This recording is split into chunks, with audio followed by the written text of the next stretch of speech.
कल को सडनली प्रधानमंत्री एडमिट कर ले रातों की मित्रों सुभाष बोस जीवित थे, भारत में थे, गवर्नमेंट को मालूम था, इंटरनेशनल कॉम्प्लिकेशन थी, हम ये बात नहीं बोल सके पहले, लेकिन आज हम बता रहे हैं आपको ये कहानी। कल को जब ये बात बाहर निकलेगी बवाल होगा, बवाल मचेगा। बवाल मचने के बाद में घूम फिर के कहानी निकल गई कि सब आज़ादी तो लगी सुभाष चंद्र बोस ने और खिचड़ी खा गया है। गांधी जी ने कंपनी के नाम पे डाल दी। 80 साल 90 साल से मैंने बाबू गांधी की मैंने भक्ति करी है, मैं कैसे अलाउ कर दूं सुभाष बोस का नाम आज के दिन में? मेरे बाप दादा ने पैसा कमाया उसके नाम से। नेताजी की मूर्ति यहाँ लगानी है या फिर अंडमान निकोबार का नाम चेंज करना है, तो हमें लोगों ने बताया कि पीएमओ में भी लोग कह रहे कि नहीं अंडमान निकोबार में करने की जरूरत नहीं है, वहाँ तो जापानियों ने बहुत लोगों को मारा था। जापानियों ने लोगों को मारा था। आपके कश्मीर में अगर आज खबर आए गांव का सरपंच पाकिस्तान की आर्मी को मेंटेनेंस देता है, तो हमारी फौज क्या उसको जाके उसको बिरयानी खिलाती है? मारेंगे और क्या मारेंगे तो क्या करेंगे? तो तुम बैठ के वहाँ हिंदुस्तान के लोग अंडमान निकोबार में अगर जाके तुम अंग्रेजों की मुखबरी करोगे तो जापानी तुमको नूडल खिलाएंगे, आपको मारेंगे तुम्हारे को। आप जरा गूगल करके जरा पुराने जमाने की फोटो देखना अंग्रेजों के जमाने की। एक अंग्रेज बैठेगा बीच में चौड़ा होकर के, बॉडी लैंग्वेज, और सारे हिंदुस्तानी जो है दब्बू बन के बैठे हैं साथ में उसके। और ये दब्बू वही है जो बड़े बड़े राय बहादुर ये वो महाराजा ये फलाना ढमकाना करके रियासतों के मालिक जिनके आजकल पोते पातिए जो है अरबों रुपये प्रॉपर्टी लेके बैठे। बैटल ऑफ प्लासी में कहते हैं ना कि 5000 की उनकी फौज थी, हमारी 1.5 लाख की फौज थी। 1.5 लाख की फौज को 5000 में हरा दिया, आपको शर्म नहीं आती?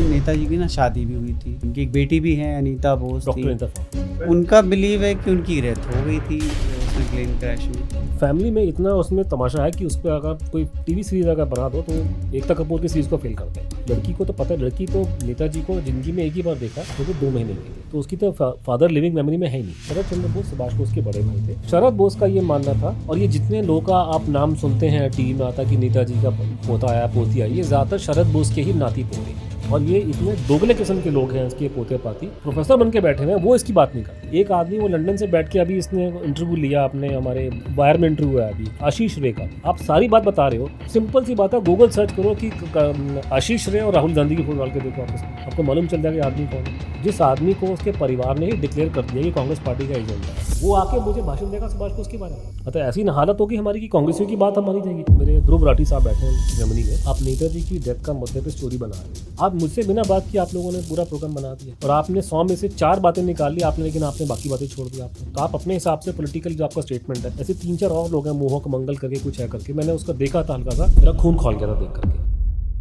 गुमनामी बाबा फैजाबाद में एक साधु महात्मा की कोई डेथ होती है, उनके शिष्य होते हैं, वो इकट्ठे होकर उनकी फटाफट उनकी बॉडी को लेकर के उतार घाट, जहाँ भगवान राम ने कहा जाता है जल समाधि ली, उसी स्थान पे किसी बाबा को फूंक देते हैं। बवाल तो मचेगा उस पर। के बाद शहर में अफवाह उड़नी शुरू हुई, आदमी कौन था। अफवाहें पहले भी थी लेकिन वो बाहर नहीं आई थी। तो उसमें से एक शिष्य जो था उसके मुंह से निकलना शुरू हुआ। पहले उसने कहा जी हम तो 13 आदमी यहाँ पर है, यहाँ तो 13 लाख लोग होने चाहिए आज के दिन।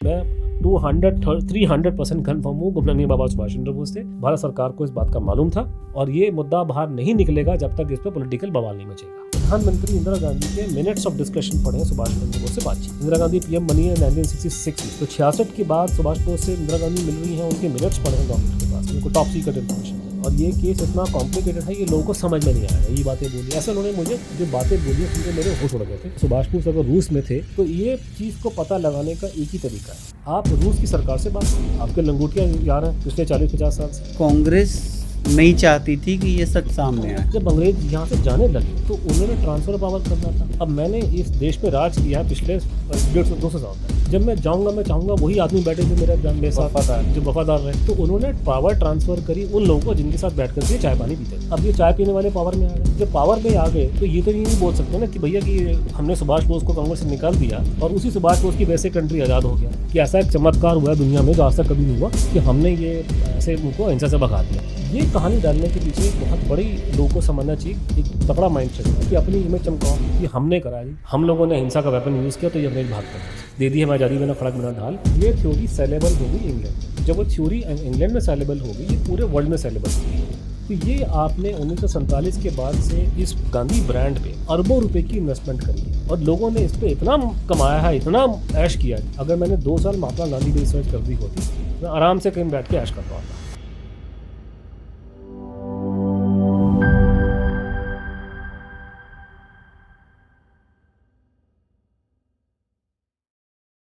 1945 में जो ताइवान का प्लेन क्रैश था, ये देखिए कहते हैं कहानी है। देखिए मैं बताता हूँ कहानी नहीं, उससे पहली बात तो ये ना कि ये जो आपने अभी जो हुआ क्या था, मैं इस केस में एक्टिव हुआ, मैं उस पर बताऊँगा। हम चलते हैं एक स्टेप बाय स्टेप चलते हैं।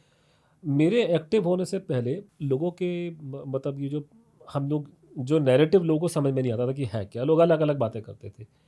तो एक जो मेरे इस केस में काफ़ी कंट्रीब्यूशन ये किया कि मैंने इस एक फ्रेमवर्क लोगों को दिया है।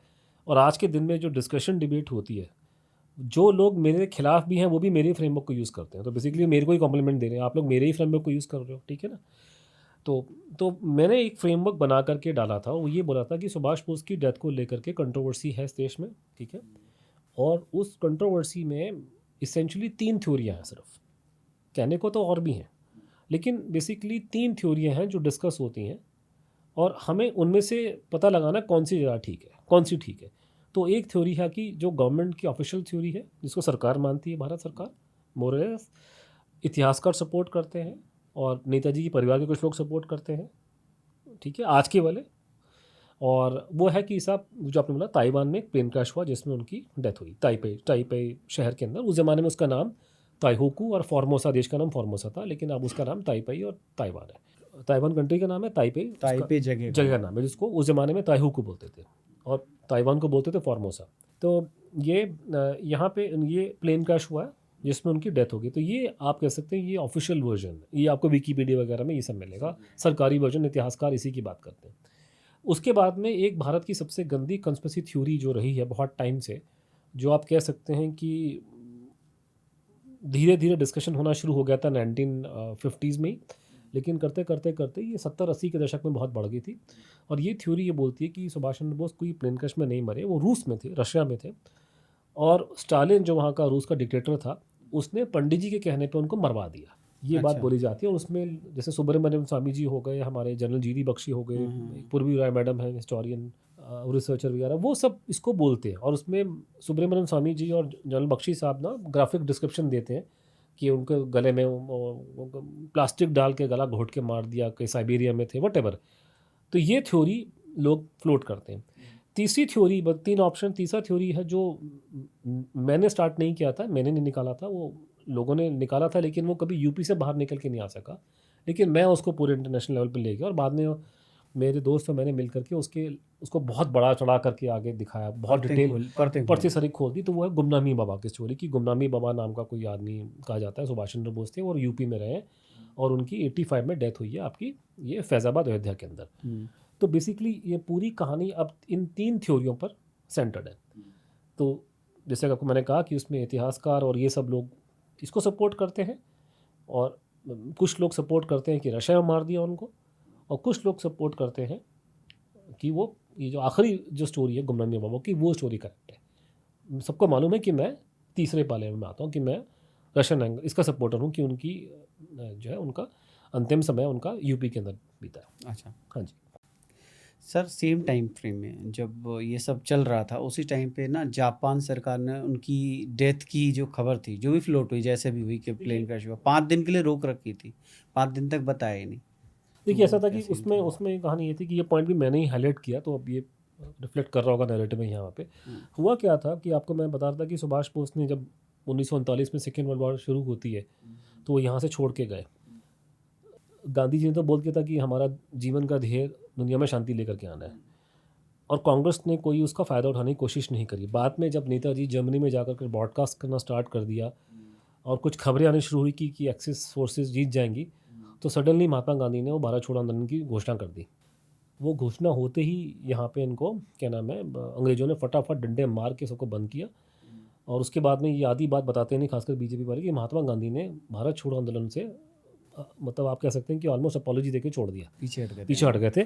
तो उन्होंने साफ बोला कि मेरा आंदोलन नहीं है ये, मैंने कभी किसी को हिंसा करने को नहीं कहा था, बिकॉज उसमें हिंसक हो गया था, लोगों ने मारपीट स्टार्ट कर दी थी। तो गांधी जी और कांग्रेस ने भारत छोड़ो आंदोलन से पल्ला झाड़ लिया था बहुत पहले। ये बात बीजेपी वाले नहीं बताते, पता नहीं, मेरे को समझ में नहीं आ रहा कि ये कांग्रेस का वर्जन क्यों आजकल प्रमोट कर रहे हैं सब जगह पे।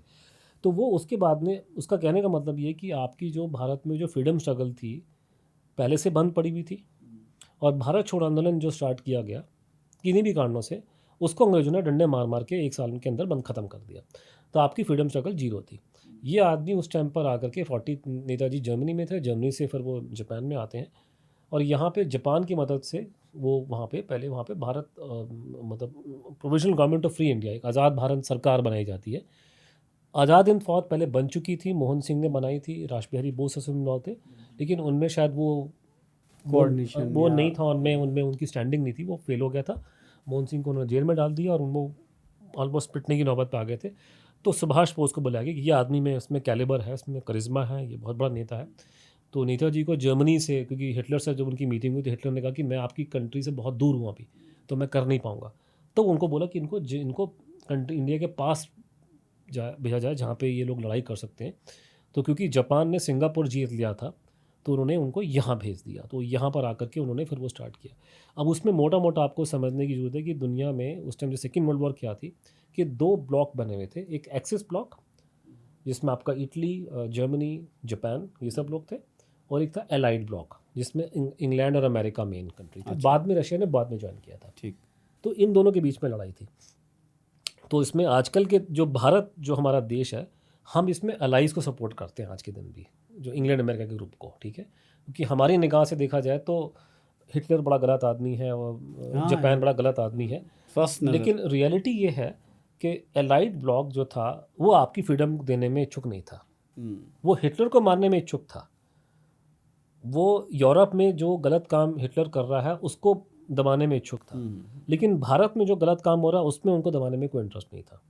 तो जैसे कि एक बड़ी अजीब सी कहानी है, ये मैंने नोट करी है, बहुत लोग खासकर हमारे बंगाल के अंदर ये हालत है कि अपने देश में अंग्रेज़ आपको मार रहे हैं, आपको उसकी टेंशन नहीं है, लेकिन जर्मनी में आज से यहाँ से 5,000 किलोमीटर 6,000 किलोमीटर दूर कोई हिटलर लोगों को मारा तो उसकी आपको लेके आपको टेंशन, आपका ब्लड प्रेशर बढ़ रहा है आप ये लोगों का। गाज़ा पट्टी के लिए रोने पड़ते हैं। हाँ, अपने देश की चिंता नहीं होती, लेकिन फ़ॉरेन में आपको वहाँ ज़्यादा मिर्चें लगती हैं। उसका एक कारण तो ये ना कि मेरे बच्चे तो वहीं बैठे हुए हैं इंग्लैंड अमेरिका में, तो मुझे उसी की टेंशन होगी, मैंने तो वहीं जाना कि इवेंचुअली, ये इनका माइंडसेट है। तो रियलिटी ये है कि कहने को तो ये अलाइड पावर्स जो थी ये दुनिया में डेमोक्रेसी की लड़ाई लड़ रहे थे, लेकिन भारत को आज़ाद करने में इंटरेस्टेड नहीं थे। और जिन लोगों को आप बदनाम कर रहे हैं लोग, उन्हीं लोगों ने आपकी फ्रीडम शक्ल में आपको सपोर्ट किया। हिटलर ने सपोर्ट किया, जर्मनी ने सपोर्ट किया, और जापान ने तो खुल्लम खुल्ला सपोर्ट किया आपको, ठीक है। तो ये सुभाष बोस ने उनकी वहाँ से लड़ाई, तो सुभाष बोस को वही समझ में आया, तो वो एक्सिस के साथ में गए, उन्होंने वहाँ से वो लड़ाई जो है उन्होंने स्टार्ट कर दी। और वो जो हुआ उसके बाद में करते करते सुभाष बोस को ये बात मालूम चल गई थी जब वो जापान में आए हैं कि कुछ, अब मैं किसी को ब्लेम नहीं करूँगा क्योंकि हिटलर को अपने नेशनल सिक्योरिटी कंसिडरेशन होंगे, उसने अपने हिसाब से टाइम चूज़ किया। वो सुभाष बोस को अगर 1 साल पहले भेज देता, उन नेताजी ने 1 साल निकाल दिया जर्मनी में, उन्होंने काम किया जर्मनी में, उन्होंने नेशनल एंथम बनाया अपना जो हमारा अभी बन गया है जन गण मन है, उन्होंने जय हिंद का नारा दिया, वो बना, काम किया यहाँ पे, पूरा फ्री इंडिया सेंटर बनाया, उन्होंने काफ़ी कुछ किया, लेकिन वो इनफ नहीं था, उनका काम तो लड़ाई करने का था पूरा। तो वो जो 1 साल का जो डिले हुआ उस टाइम पे लड़ाई जो है ना, मतलब 42 में ये लोग ऊपर थे, एक्सिस फोर्सेस, जापानी बहुत ऊपर थे, क्योंकि जापानियों ने बड़ी बुरी मार मारी अंग्रेज़ों की इसमें यहाँ पे सिंगापुर के अंदर। तो ये लेकिन अनफॉर्चुनेटली नेताजी जब तक यहाँ पर आते हैं वो वॉर पलट चुकी होती है। तो नेताजी को मालूम था पहले दिन से कि ये लोग लड़ाई एक्सिस वाले हारेंगे, लेकिन लड़ाई लड़नी है। उनका ये मानना था कि जब आप लड़ाई लड़ेंगे और तो भारत के लोगों को मालूम चलेगा कि हम लोग लड़ रहे हैं तो जनता हमारे फेवर में आ जाएगी और वो भारत से अंग्रेज़ों को हटाने में बहुत कामयाब होंगे हम लोग। ये उनका साइकोलॉजिकल वॉरफेयर हो लेकिन उसमें काम चलेगा। ये बातें थी, लेकिन एक सडनली कुछ ऐसी घटनाएं घटती जिसके बारे में किसी को नहीं मालूम था कि लड़ाई लड़ रहे थे, लड़ाई वो हार रहे थे, लेकिन वो लड़ने की क्षमता उनमें थी बहुत लंबे तक।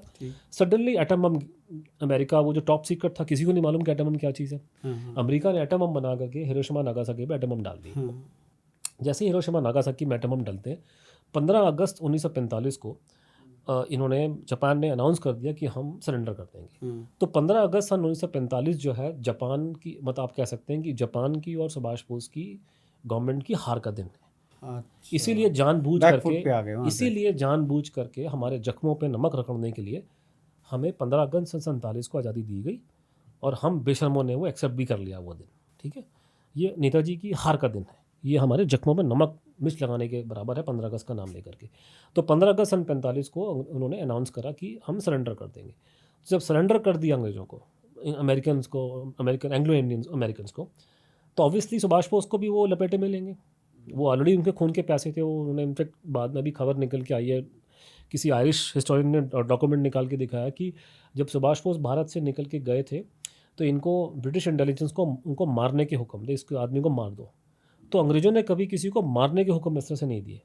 गांधी जी को मारने का हुक्म नहीं दिया, तो उनको तो आगा खागा पहले से मिटाते थे। तो ये कि तो उनको बहुत इस आदमी से बहुत खतरा था। तो ये वहाँ उस ज़माने के जो रिकॉर्ड निकल के आ रहे थे, वहाँ सुभाष बोस को मालूम था कि अगर ये हम पकड़ में आए अब तो मारे जाएंगे, क्योंकि अंग्रेज छोड़ेंगे नहीं, गोली पहले मारेंगे बाद में बात करेंगे, क्योंकि इस आदमी ने उनको बहुत तंग कर रखा था। तो 15 अगस्त के आसपास में जब वो अनाउंसमेंट होती है, तो according to the Japanese version जो उस टाइम पे निकल के आया, जो ऑफिशियल थ्योरी है प्लेन क्रैश की, वो ये बोलती है कि सुभाष बोस को उनको फिर ये उनके सामने ये प्रॉब्लम थी कि अब सरेंडर होना है, अब सडनली हुआ क्योंकि एटम बम गिर गया, किसी को पता था नहीं कि कहाँ से घटना घट गई, तो कैसे करें। उन्होंने बोला कि जापान गवर्नमेंट के साथ में करें कि अलग करें, क्योंकि आफ्टरऑल उनकी एक अलग गवर्नमेंट थी, सुभाष चंद्र बोस उस गवर्नमेंट के प्रधानमंत्री थे, आज़ाद हिंद सरकार के। सर एक यही एक बड़ा हमने देखो जो बचपन से यही पढ़ा है, जितना भी हम लोगों के इतिहास में पढ़ाया गया ना कि आज़ाद हिंद फौज की स्थापना किसने की थी? भाई सुभाष चंद्र बोस ने की थी। नेताजी ने आज़ाद हिंद फौज की स्थापना नहीं की। आज़ाद हिंद हाँ। फौज जो उन्होंने एक उन्होंने लीजन बनाया था, वो जर्मनी में था, वो एक अलग था। अच्छा। तो उन्होंने एक, आप कह सकते हैं कि एक छोटी सी आज़ाद हिंद फौज टाइप उन्होंने बनाई थी जर्मनी में। उसके संस्थापक सुभाष बोस थे। लेकिन जिस आज़ाद हिंद फौज का नाम हम लोग लेते हैं वो है साउथ ईस्ट एशिया के अंदर। वो बनाने का काम जो था वो आपका जनरल फ्यूजीवारा और मोहन सिंह और रास बिहारी बोस, इन लोगों ने करा था। पूरी सरकार थी वो तो सर। नहीं, वो उन्होंने सरकारी में, उन्होंने आज़ाद हिंद फौज बनाई थी जिसमें 3-4 लोग थे, लेकिन वो उसको संभाल नहीं सके, उनमें इतना कद नहीं था, वो नहीं था, वो फ्लॉप हो गया। तब उन्होंने सुभाष बोस को जर्मनी से यहाँ बुलाया ठीक। और उनको उनकी कमांड दी गई। तो नेताजी ने उस आज़ाद हिंद फौज को अपने लिया, लेकिन नेताजी ने आज़ाद हिंद फौज नहीं बनाई, उन्होंने आज़ाद हिंद सरकार बनाई। अच्छा। तो सरकार बहुत बड़ी चीज़ होती है, तो उसको बाकायदा उनको एक डिप्लोमेटिक पोजीशन मिला। तो उनको जापान गवर्नमेंट ने उनको रिकॉग्नाइज़ किया कि आप सरकार है, जर्मनी ने बोला आप सरकार है। तो जो उनके चिट्ठियाँ 9-10-11 7-8 का नाम तो मुझे पता है, इटली, ये कंट्रीज सारे ने एक्सिस, मान्यता भी दे दी हाँ थी। एक्सिस फोर्सेस सबने उनको रिकॉग्नाइज किया। जैसे आजकल होता है कि कोई अगर चिट्ठी लिखता है, मान लीजिए कि भारत का प्रधानमंत्री अगर चिट्ठी तो लिखता वो है ऐसा हो गया था। न्यूजीलैंड के प्रधानमंत्री को, तो एक्सेलेंसी वर्ड यूज़ करेगा। तो जितने करस्पॉन्डेंस जापान के सुभाष बोस के साथ में है या जर्मनी के साथ में सुभाष बोस के, वो एक्सेलेंसी वर्ड यूज़ करते हैं, बिकॉज वो पूरा डिप्लोमेटिक प्रोटोकॉल, क्योंकि उन्होंने रिकॉग्नाइज कर दी कि आप सरकार है पूरा। जैसे हम लोग तिब्बत की सरकार है दिल्ली, हमारे यहाँ पे भारत के अंदर, तो उससे भी ज़्यादा, तो उन्होंने वो दिया। तो सुभाष बोस ने फिर वो अपना, उन्होंने पूरी गवर्नमेंट चलाई, उस गवर्नमेंट के डिपार्टमेंट थे, उनके बैंक थे, उनकी करेंसी थी, उन्होंने पैसा निकाला, पैसा पूरी सिस्टम चलाया। इनफैक्ट उन्होंने जब नेताजी जर्मनी में थे तो उन्होंने कहा था कि ये जो आप मुझे सपोर्ट कर रहे हो हमारी फ्रीडम स्ट्रगल में, ये लोन की तरह से है, मैं आपको वापस करूँगा सारा। तो उसका वो जर्मनी को पैसा भी वो दे रहे थे, वापस उन्होंने करना स्टार्ट कर दिया था, क्योंकि उन्होंने पैसा रेज़ किया उन्होंने यहाँ पे साउथ ईस्ट एशिया के अंदर, इंडियन थे बहुत सारे यहाँ पे, तो पैसा रेज़ किया, बैंक चलाया, इंटेलिजेंस सर्विस अलग थी उनकी, आज़ाद हिंद फौज भी है लेकिन इंटेलिजेंस सर्विस अलग है, ये है वो है, पूरा सिस्टम चल रहा था।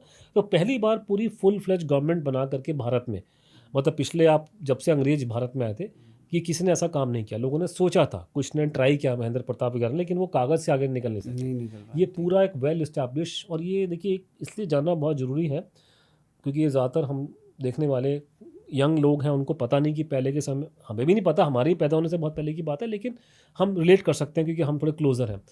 देखिए आज के दिन में, आज तो भगवान भला करे आप लोग में बहुत कॉन्फिडेंस आ गया, भारत का नाम पिछले 20 साल में बिकॉज ऑफ जो हमारे दुनिया में हमारे पास थोड़ा पैसा आ गया, ताकत आ गई, रुतबा आ गया, लोग कॉन्फिडेंट हो गए, लोग जाते हैं।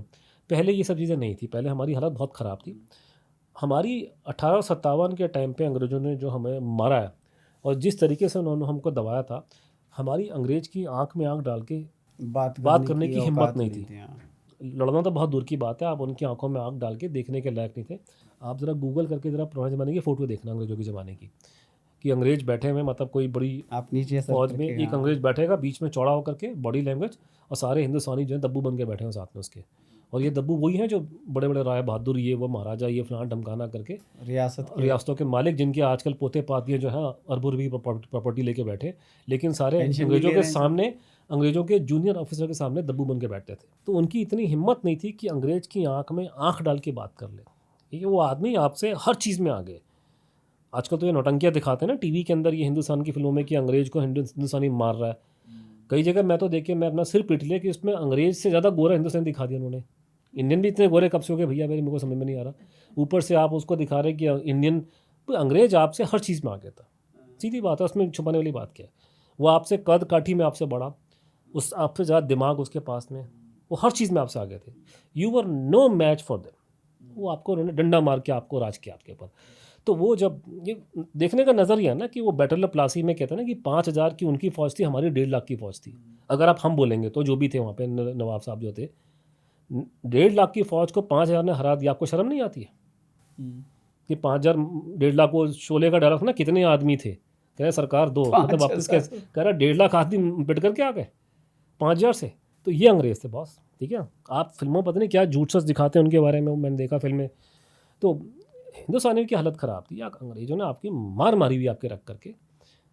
तो वो अपने आप में ये दुस्साहस दिखाना कि एक पूरी फ़ौज खड़ी करके आपकी उनकी पूरी फ़ौज पे धा बोल देंगे, ये इतना बड़ा दुस्साहस है कि अपने आप में ये ट्रिगर करेगा बहुत ज़बरदस्त रिएक्शन इंडिया के अंदर।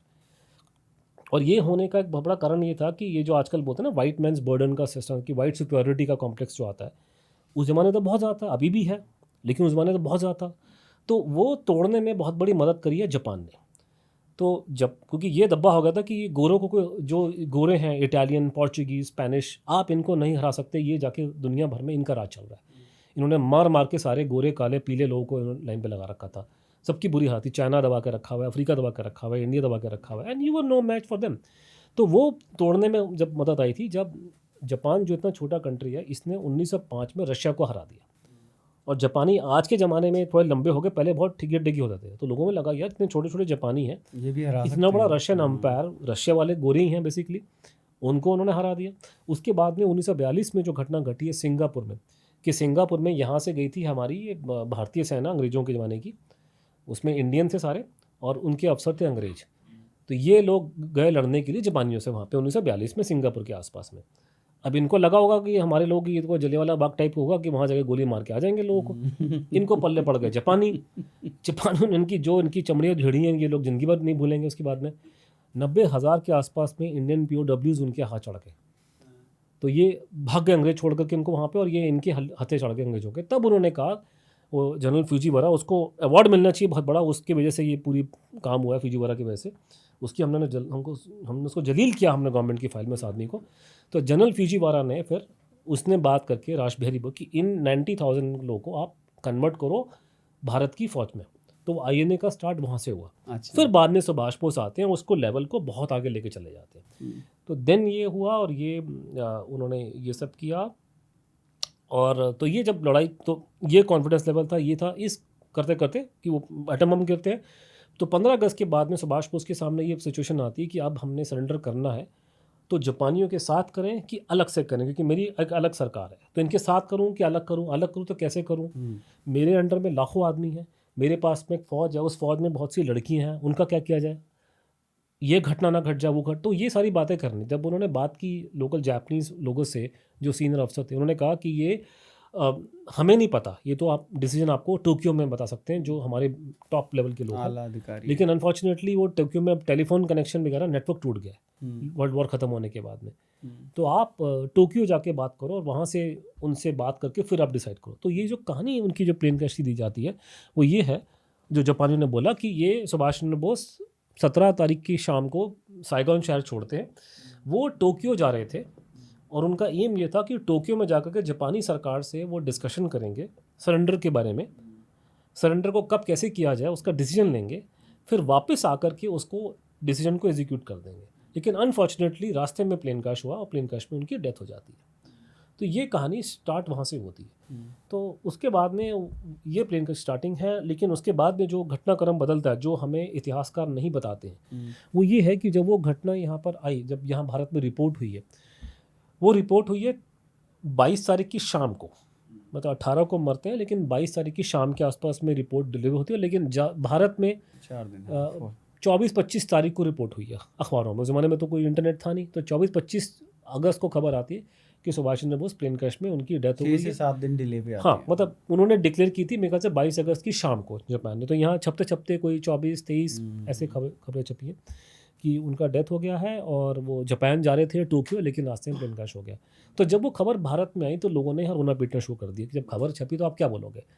तो सब लोग तकलीफ में थे, सब लोग रोए, घर वाले रोए, गांधी जी बहुत दुखी थे, पंडित जी रोए हैं पब्लिकली। तो ये किसी भारतीय को समझ में नहीं आई ये हो क्या रहा है। लेकिन जो अंग्रेज़ों का जो वॉइसरॉय था उस ज़माने में, field marshal Archibald Wavell, proper field marshal है, ये हमारा नौटंकी वाले हमारे बैठे हैं, वो वाले फील्ड मार्शल नहीं है जो मुनीर साहब बना दिए फील्ड मार्शल, वो प्रॉपर अंग्रेज फील्ड मार्शल था, जिनके नकलची बंदर ये लोग घूम रहे हैं आजकल हमारे सामने। तो आर्चिबल्ड बेवल ने वो पकड़ दिया कि ये तो मतलब जिस आदमी को आप पकड़ने के लिए आप घूम रहे हो 5 साल से, आज क्योंकि पकड़ने का टाइम आया तो सडनली उसकी मौत की खबर आ गई। तो ये मरने का टाइम ठीक नहीं है उसका बैकग्राउंड ठीक नहीं इस आदमी का, ये पहले भी आपको चकमा दे चुका है, अब मर गया। और ऊपर से वो 4-5 दिन का डिले क्यों किया आप लोगों ने? मतलब मर गया था भाई, एक आदमी जिस कंट्री में 2 एटम बम गिर चुके हैं, उनके वहाँ पे एक्सीडेंटली कोई बंदा मर जाता है। मेरी कंट्री में लाखों लोग मर गए एटम बम गिरने से। कोई एक्सीडेंट में अगर कुछ लोग मर जाते हैं तो उसको छुपाने का मतलब क्या है? तो 4 दिन किस बात का डिले किया आप लोगों ने, बताया नहीं। उसने कहा नहीं इसकी इंक्वायरी हो प्रॉपर, तो उन्होंने इंक्वायरी की बात की। अब ये इंक्वायरी वाली बात जो है आपको इतिहासकार नहीं बताते कुछ भी हमारे यहाँ पे। नहीं बताने का कारण ये था कि डॉक्यूमेंट ही सीक्रेट थे, कहाँ से बताएंगे? डॉक्यूमेंट तो बाद में निकले, आधे तो हमने निकाले, तो उन्हें कहानी पता है नहीं। फिर वो सब एक बार और भी है कि इतिहासकार जो होते हैं, ज़्यादा लोगों को समझ में नहीं आता कि इतिहासकार जो होते हैं वो सरकार गवर्नमेंट सर्वेंट होते हैं, कि मुझे नौकरी करनी है यूनिवर्सिटी में, मुझे वहाँ नौकरी करनी है, फिर मैं ये चाहता हूँ कि सरकार मेरे को फेलोशिप दे, मुझे ये दे।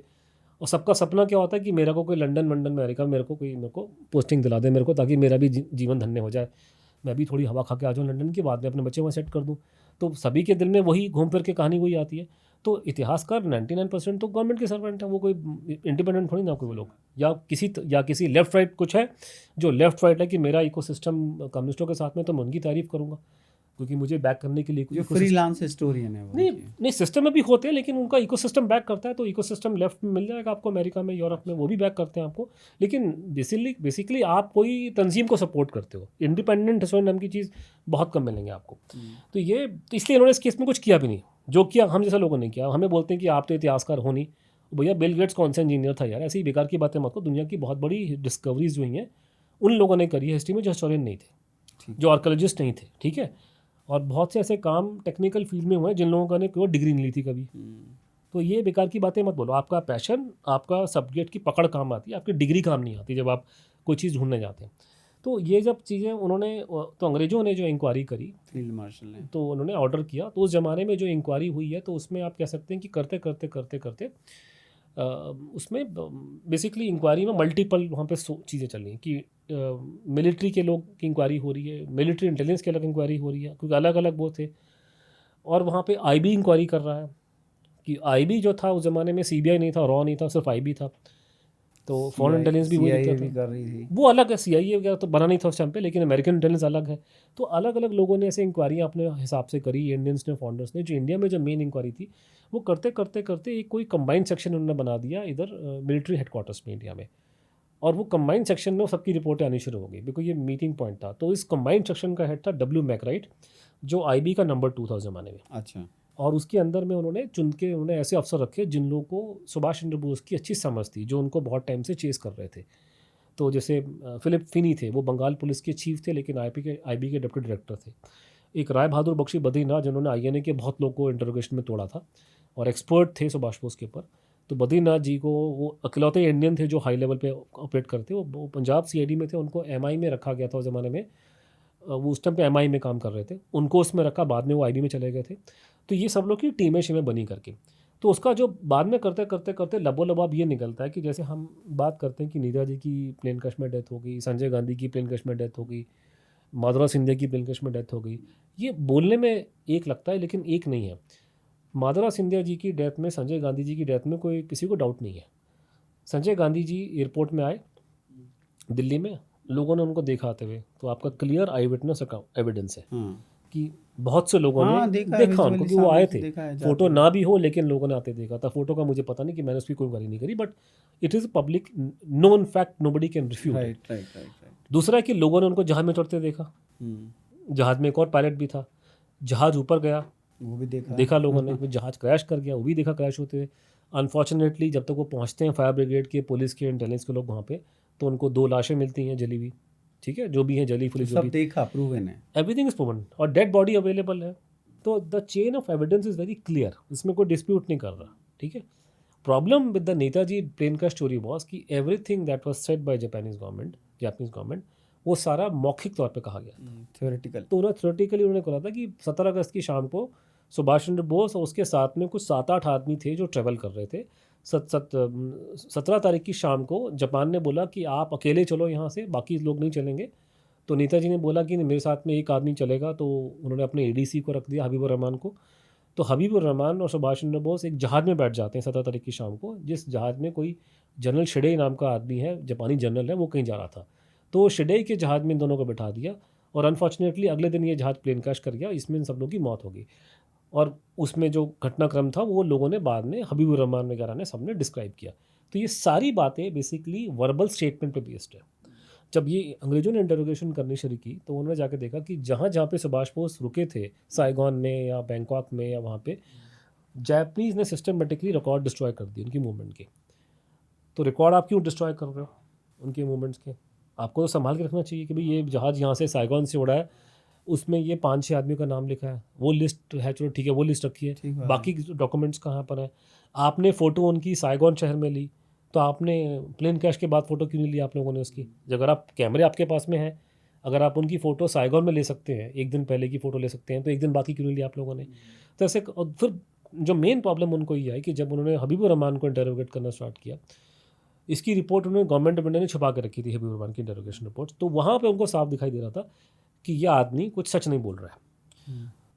अगर कोई इंसान के या ग्रुप ऑफ पीपल के सामने कोई बड़ी भयानक घटना घट जाए, वो भी खासकर ऐसे लोग जो मिलिट्री और हाँ। फौज के बड़े अफसर हों, तो उनका जो डिस्क्रिप्शन होगा उस इवेंट का वो सेम होगा। तो यहाँ जैसे मेन बोला जाता है कि इस जहाज़ के क्रैश में सुभाष बोस नहीं मरे थे, जहाज़ ऊपर उड़ा, गिर गया। जब उनके ऊपर ऊपर एक गैसोलीन का टैंक था पेट्रोल का, वो उनके ऊपर पे गिर गया पेट्रोल। और जब उन्होंने जहाज़ से बचने के लिए, आग लग गई जहाज़ में, उन्होंने जंप मारी है बाहर उन्होंने, तो आग पकड़ ली। और हबीबुर रहमान ने पीछे जाकर के वो आग बुझाई और कपड़े फाड़े, नंगा कर दिया, हॉस्पिटल ले गए। तो इतना भयानक दृश्य अगर आपके सामने में घटा है, तो आप उसका वर्जन आपका चेंज नहीं होगा। और ये घटनाक्रम 5-7 लोगों ने देखा है जो वहाँ मौजूद थे, जापानी। लेकिन प्रॉब्लम ये आ रही है कि हबीबुर रहमान का खुद का वर्जन आपस में मैच नहीं कर रहा। जब उसको पहली बार अमेरिकन्स ने पकड़ा, तो उसने कहा जी मुझे नहीं मालूम सुभाष बोस जहाज़ से कैसे निकले थे। सेकंड टाइम में उसको जब पूछा गया, उसने कहा जी मैंने उनको निकाला, मैंने कपड़े फाड़ के निकाले। फिर तीसरा वो एक जापानी था ताकाहाशी जो उस जहाज़ में था, उसने कहा जी इसने कुछ नहीं किया, मैंने सुभाष बोस को बोला कि ऐसे ज़मीन पर रोल कर और कपड़ा आग बुझा। एक और आदमी जो था वो कह रहा कि मैं, वो जापानी जो था वो उस पर्टिकुलर एरोड्रोम के अंदर वो सिक्योरिटी का आदमी था। उसने कहा जैसे ही प्लेन क्रैश हुआ हम लोग 5-7 लोग जीप में गए, जहाज़ तक पहुँचे और हम लोगों ने ही सब लोगों को बाहर निकाला और सुभाष बोस को भी बाहर हमने निकाला था। मतलब छोटा-मोटा मैं समझ सकता हूँ। अभी अहमदाबाद में प्लेन क्रैश हुआ है, छोटी-मोटी आपकी कॉन्ट्रडिक्शंस की जहाज़ यूँ था, वो छोटी-मोटी प्रॉब्लम दिखाई देगी, है ना? कि रैट डिप्लॉय हुआ है, नहीं हुआ है, नज़र नहीं आ रहा, वो नहीं कर रहा। लेकिन इतनी बड़ी मतलब प्रॉब्लम नहीं होती, तो प्रॉब्लम उनको नज़र आ गई जो बाद में बहुत एम्पलीफाई होती है कि आई विटनेस अकाउंट्स के जो वर्जन थे वो एक दूसरे से मैच नहीं कर रहे थे। और जैसे हबीबुर रहमान का एग्जांपल है कि उसने जितनी बार अपना मुंह खोला उसने कुछ ना कोई ऐसी बात बोल दी जो उसने पहले नहीं बोली थी, तो उनको डाउट हुआ कि ये लोग सच नहीं बोल रहे। झूठ है।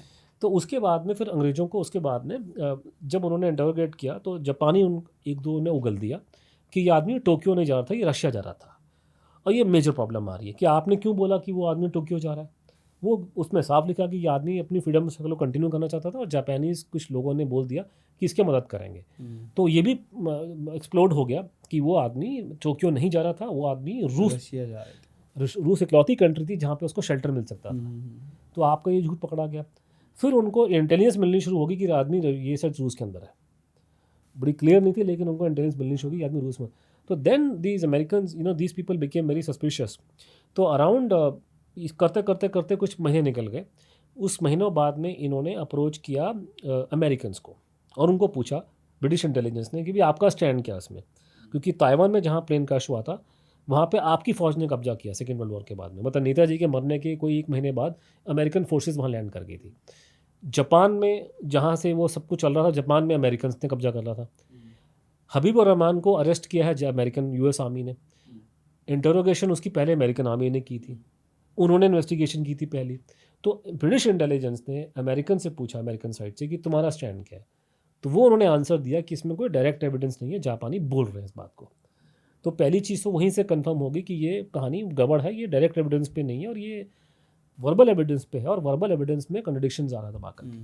तो करते करते करते टाइम निकल गया और एक जो उसका लास्ट लेग था, दे वर नॉट श्योर बिकॉज बहुत रिपोर्ट अवेलेबल है।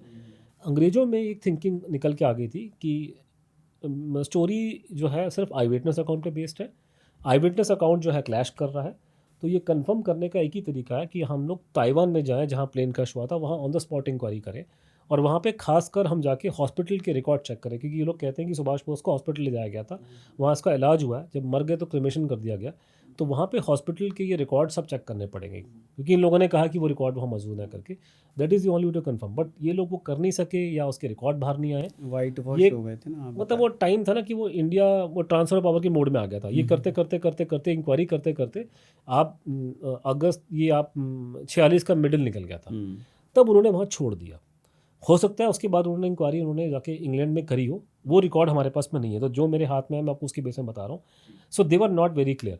तो ये प्लेन क्रैश की थ्योरी मोटा मोटा ये है, उनको डाउट हुए लेकिन वो कभी कंफर्म नहीं कर सके कम से कम 46-47 तक। इसीलिए कहीं भी वो अंतिम संस्कार का रिकॉर्ड भी नहीं मिलता है, आप देखोगे वो कहानी बाद में निकल के आती कितना, क्योंकि वहाँ पे इंक्वायरी जो ताइवान में जो इंक्वायरी होनी थी वो इंक्वायरी आखिर में जाकर के हमारे समय में हुई है।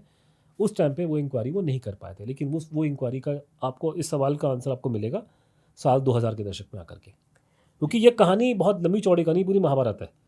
ये कहानी शुरू होती है 45 में और इसके तार अभी तक चलते आ रहे हैं। अब आते हैं आपके वाले पार्ट में, जिसमें आपकी जो आपने थर्ड वर्जन जो आपने निकाला बीच में रशियन एंगल भी आता है। हाँ, रशियन एंगल को तो मैं छोड़ ही दे रहा हूँ अभी। मैं छोड़िए मत, क्योंकि रशियन एंगल जुड़ा हुआ है उसमें, छोड़ने का उसमें उसका एक लेकिन ब्रीफ में हम बोल सकते हैं कि रशियन एंगल को में इंटेलिजेंस की रिपोर्ट्स हैं, ठीक है, वो सजेस्ट कर रही हैं सुभाष बोस रूस में थे। उसके अलावा बहुत से ऐसे लोग हैं जिनके झूठ बोलने का मोटिव नहीं है, उनकी स्टेटमेंट रिकॉर्ड पर आई है कि वो रूस में थे, हमने सुना वहाँ पे। तो उसमें सवाल ये पैदा होता है कि लोग कह सकते हैं कि अगर ये बात है और कोई इंटेलिजेंस की रिपोर्ट्स अगर ये बोल रही हैं तो देन ये कंफर्म क्यों नहीं है।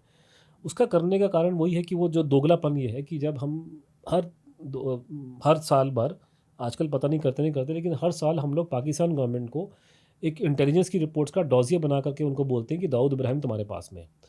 और पाकिस्तान वाले क्या काम करते हैं, वो उनके पास भी वही कोर्ट है, कोर्ट कचहरी सेम जो हमारी अंग्रेजों के ज़माने देते हैं। इंटेलिजेंस की रिपोर्ट्स को कोर्ट नहीं मानता, तो वो कहते हैं एविडेंस ही नहीं है। तो जिसको आप एविडेंस बता रहे हो वो उनके लिए एविडेंस नहीं है। वो हम भी हमारी प्रॉब्लम हुई है कि हम कहते हैं कि इंटेलिजेंस की रिपोर्ट सजेस्ट कर रही है नेताजी वहाँ पे थे, लेकिन इतिहासकार और सरकारी वो बोलते हैं कि तो क्रेडिबल एविडेंस नहीं है क्योंकि तो कोर्ट ने नहीं बोला। तो वही है कि दाऊद इब्राहिम पाकिस्तान में है, पता नहीं जिंदा मर गया मुझे पता नहीं, लेकिन पाकिस्तान में है या नहीं है, इसका सबूत क्या होगा कोर्ट के हिसाब से। इसका सबूत ये होगा कि दाऊद इब्राहिम एक एफिडेविट दे बॉम्बे किसी कोर्ट में जा करके, और एफिडेविट में लिखे कि मेरा नाम दाऊद इब्राहिम है, मैं कराची में रहता हूँ। जब तक वो एफिडेविट नहीं फाइल करेगा तब तक कोई सबूत नहीं है, क्योंकि कोर्ट में साबित करना बड़ा मुश्किल है चीज़ों को। तो ये प्रॉब्लम आ रही है। तो ये चीज़ को पता लगाने का एक ही तरीका है, आप रूस की सरकार से बात करो। आपके लंगोटिया यार हैं पिछले 40-50 साल से, है ना। अगर आपको रूस से बात करनी है, सुभाष बोस अगर रूस में थे तो ये पता लगाने के लिए 45 के बाद में मुझे कोई यूनिवर्सिटी में जाने की जरूरत नहीं, मैं क्यों अपना टाइम वेस्ट करूँ किसी इतिहासकार के सामने। ये तो सारी बात सिक्योरिटी इंटेलिजेंस की, उस बेचारे को क्या मालूम, वो तो डीक्लासिफाइड फाइल पढ़ के रिपोर्टें लिखता है अपनी। तो उसमें जैसे एक एग्जांपल मैं आपको देता हूँ कि मैंने जॉर्ज साहब से बात की थी, जॉर्ज फर्नांडिस जी से, जो रक्षा मंत्री देश के थे। तो उनसे मैंने बात की थी, तो उन्होंने मुझे उस टाइम झाड़ दिया कि तो पता नहीं कितना हथियार मिलता हमको इन कंट्री से, तो बुझावी। बाद में उन्होंने मुझे ये बात बताई कि जब वो रक्षा मंत्री नहीं रहे, उन्होंने कहा कि मैंने बात की थी रशिया के रक्षा मंत्री से, उसने बोला था मुझे कि ये मुद्दा तेरे मेरे बीच का नहीं है, तुम अपने हेड ऑफ द गवर्नमेंट को बोलो कि हमारे टॉप के आदमी से बात करें, थोड़ा सीरियस मुद्दा है, ऐसा हिंट है। तो ये करते करते करते करते ये कहीं ना कहीं ये एक पूरी अप्रोच इस पर निकली है कि पता लगाने का एक ही तरीका है कि आप रूस की सरकार से बात करो, और रूस की सरकार के अंदर भी आप वहाँ के राष्ट्रपति से बात करो, क्योंकि ये छोटा मोटा मुद्दा नहीं है। तो जो रिकॉर्ड में जो कहानी निकल के आई है वो अपने आप में पॉडकास्ट का मुद्दा है कि जब तक हमारे मतलब ऑफिशियली अगर आप रिकॉर्ड पे चलेंगे, कई बातें उन्होंने पब्लिक नहीं किया मुझे पता है, कि जो ऑफिशियल रिकॉर्ड को देखा जाए तो जब तक पंडित जी रहे तो उन्होंने कोई बातचीत नहीं करी, ठीक है, इंदिरा जी रही बातचीत नहीं हुई, राजीव जी की ना बातचीत नहीं। पहली बार डर डर के जब मुराद इसका टाइम आया था अपने वीपी सिंह जी का, तो हमने बात की थी, लेकिन डर डर के बात हुई। तो वही कहानी घूम फिर के आ रही है कि हमने उनसे ढंग से नहीं पूछा अभी तक। तो ये हम जब मोदी जी से मिले थे, मैं उससे बाद में आऊँगा कि हम का मतलब क्या है, जब हम मोदी जी से मिले थे प्रधानमंत्री से, तो हमने उनको यही बोला था कि आपको ये रूस से सरकार से बात करनी चाहिए। मोदी जी ने कहा था कि मैं पुतिन जी से बात करूँगा, ये बात 2015 की है। आज तक हमें नहीं मालूम कि वो बातचीत हुई है कि नहीं हुई है, सिर्फ बाद में खबर निकल के आई थी कि सुषमा जी जो देश की विदेश मंत्री हैं उन्होंने कोई बात करी है। अब बात क्या करी है वो टॉप सीक्रेट है, उसका उन्होंने कुछ आंसर बना करके पार्लियामेंट में दिया था जो मेरे हिसाब से इवेसिव है, क्लियर कट नहीं है। तो सारी कहानी घूम फिर के आ रही है कि रूस से हमने भारत सरकार को बात करनी चाहिए थी इस मुद्दे के ऊपर। भारत सरकार वो बात नहीं कर रही है। दैट इज़ अ लबो लबाब of the entire case of the Russian angle. फिर आप वाला वर्जन गुमनामी बाबा मेरा जो वर्जन नहीं आपने है, वो खोजा मेरा है। वर्जन नहीं है। वो एक्चुअली हुआ क्या था कि 1900, ये वर्जन मेरा नहीं है। वर्जन मतलब सडनली एक 1985 के सितंबर महीने में हाँ, फैज़ाबाद का इलाका, जो फैज़ाबाद अयोध्या साथ साथ में है, ट्विन सिटी कहा जाता है। अभी तो एक ही नाम अयोध्या हो गया, लेकिन वो बिल्कुल साथ साथ ही है। मतलब जैसे दिल्ली गुड़गांव हो गया वैसे ही ना अपना वैसे ही है, ठीक है। वैसे ही है। तो फैज़ाबाद में एक साधु महात्मा की कोई डेथ होती है, ठीक है।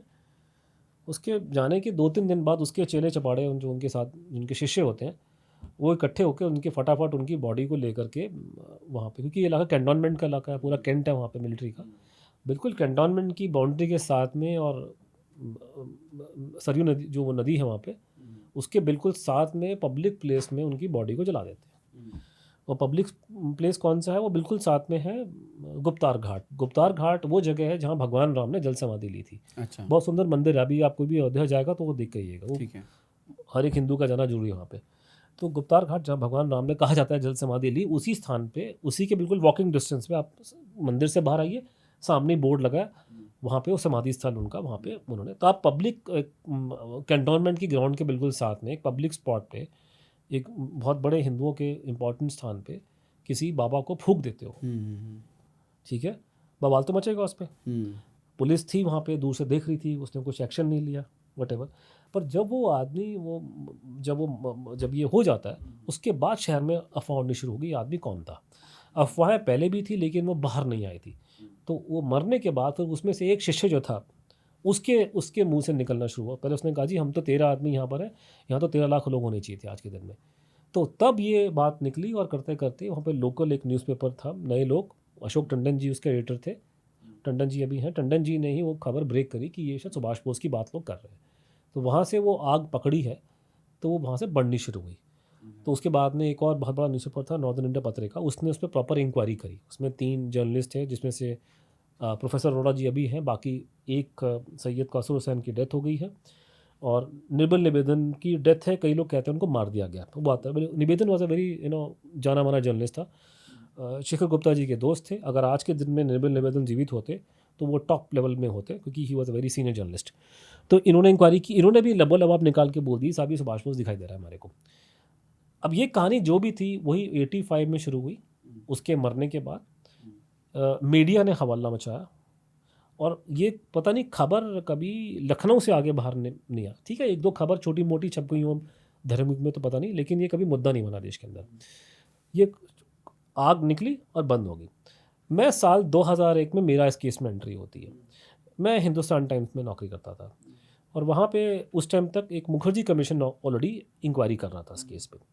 तो इंटरेस्ट था मेरे ऑफिस के लोगों के दिमाग में, सीनियर्स के लोगों का है कि हमें इस पर इंक्वायरी करनी चाहिए। और ये इंटरनेट का एज शुरू हो चुका था ज़माने, आपको याद होगा। तो सडनली आपके पास में स्पेस आ गया, आप बहुत कुछ लिख सकते हैं, और इंटरनेशनल ऑडियंस आपको मिल रही है। तो उस पर का इंक्वायरी की जाए। तो हम लोगों ने एक टीम बनाई, उसमें मैं भी उस टीम में था, कि इसकी इंक्वायरी की जाए।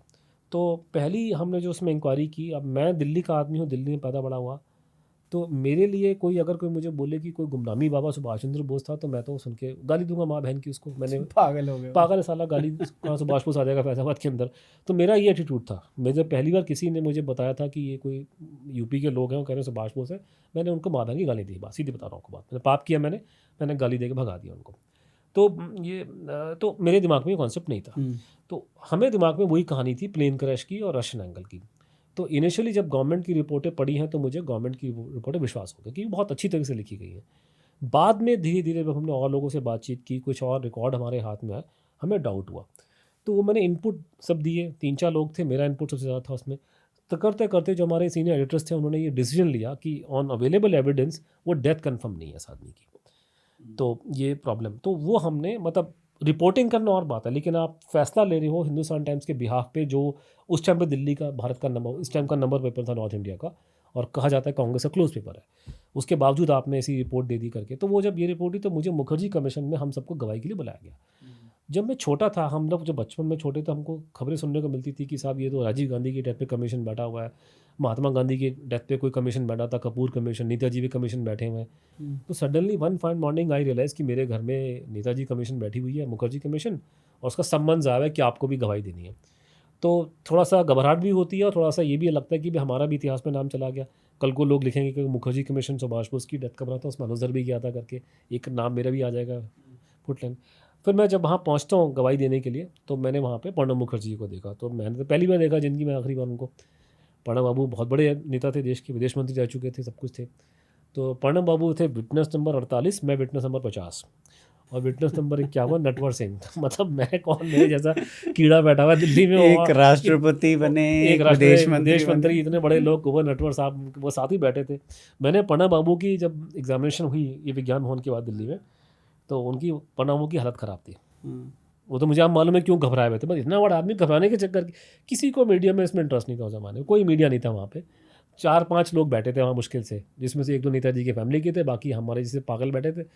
प्रणब बाबू की शक्ल लाल थी, घबराहट थी बड़ी उनको, तो सवाल जवाब पूछ रहे थे करके।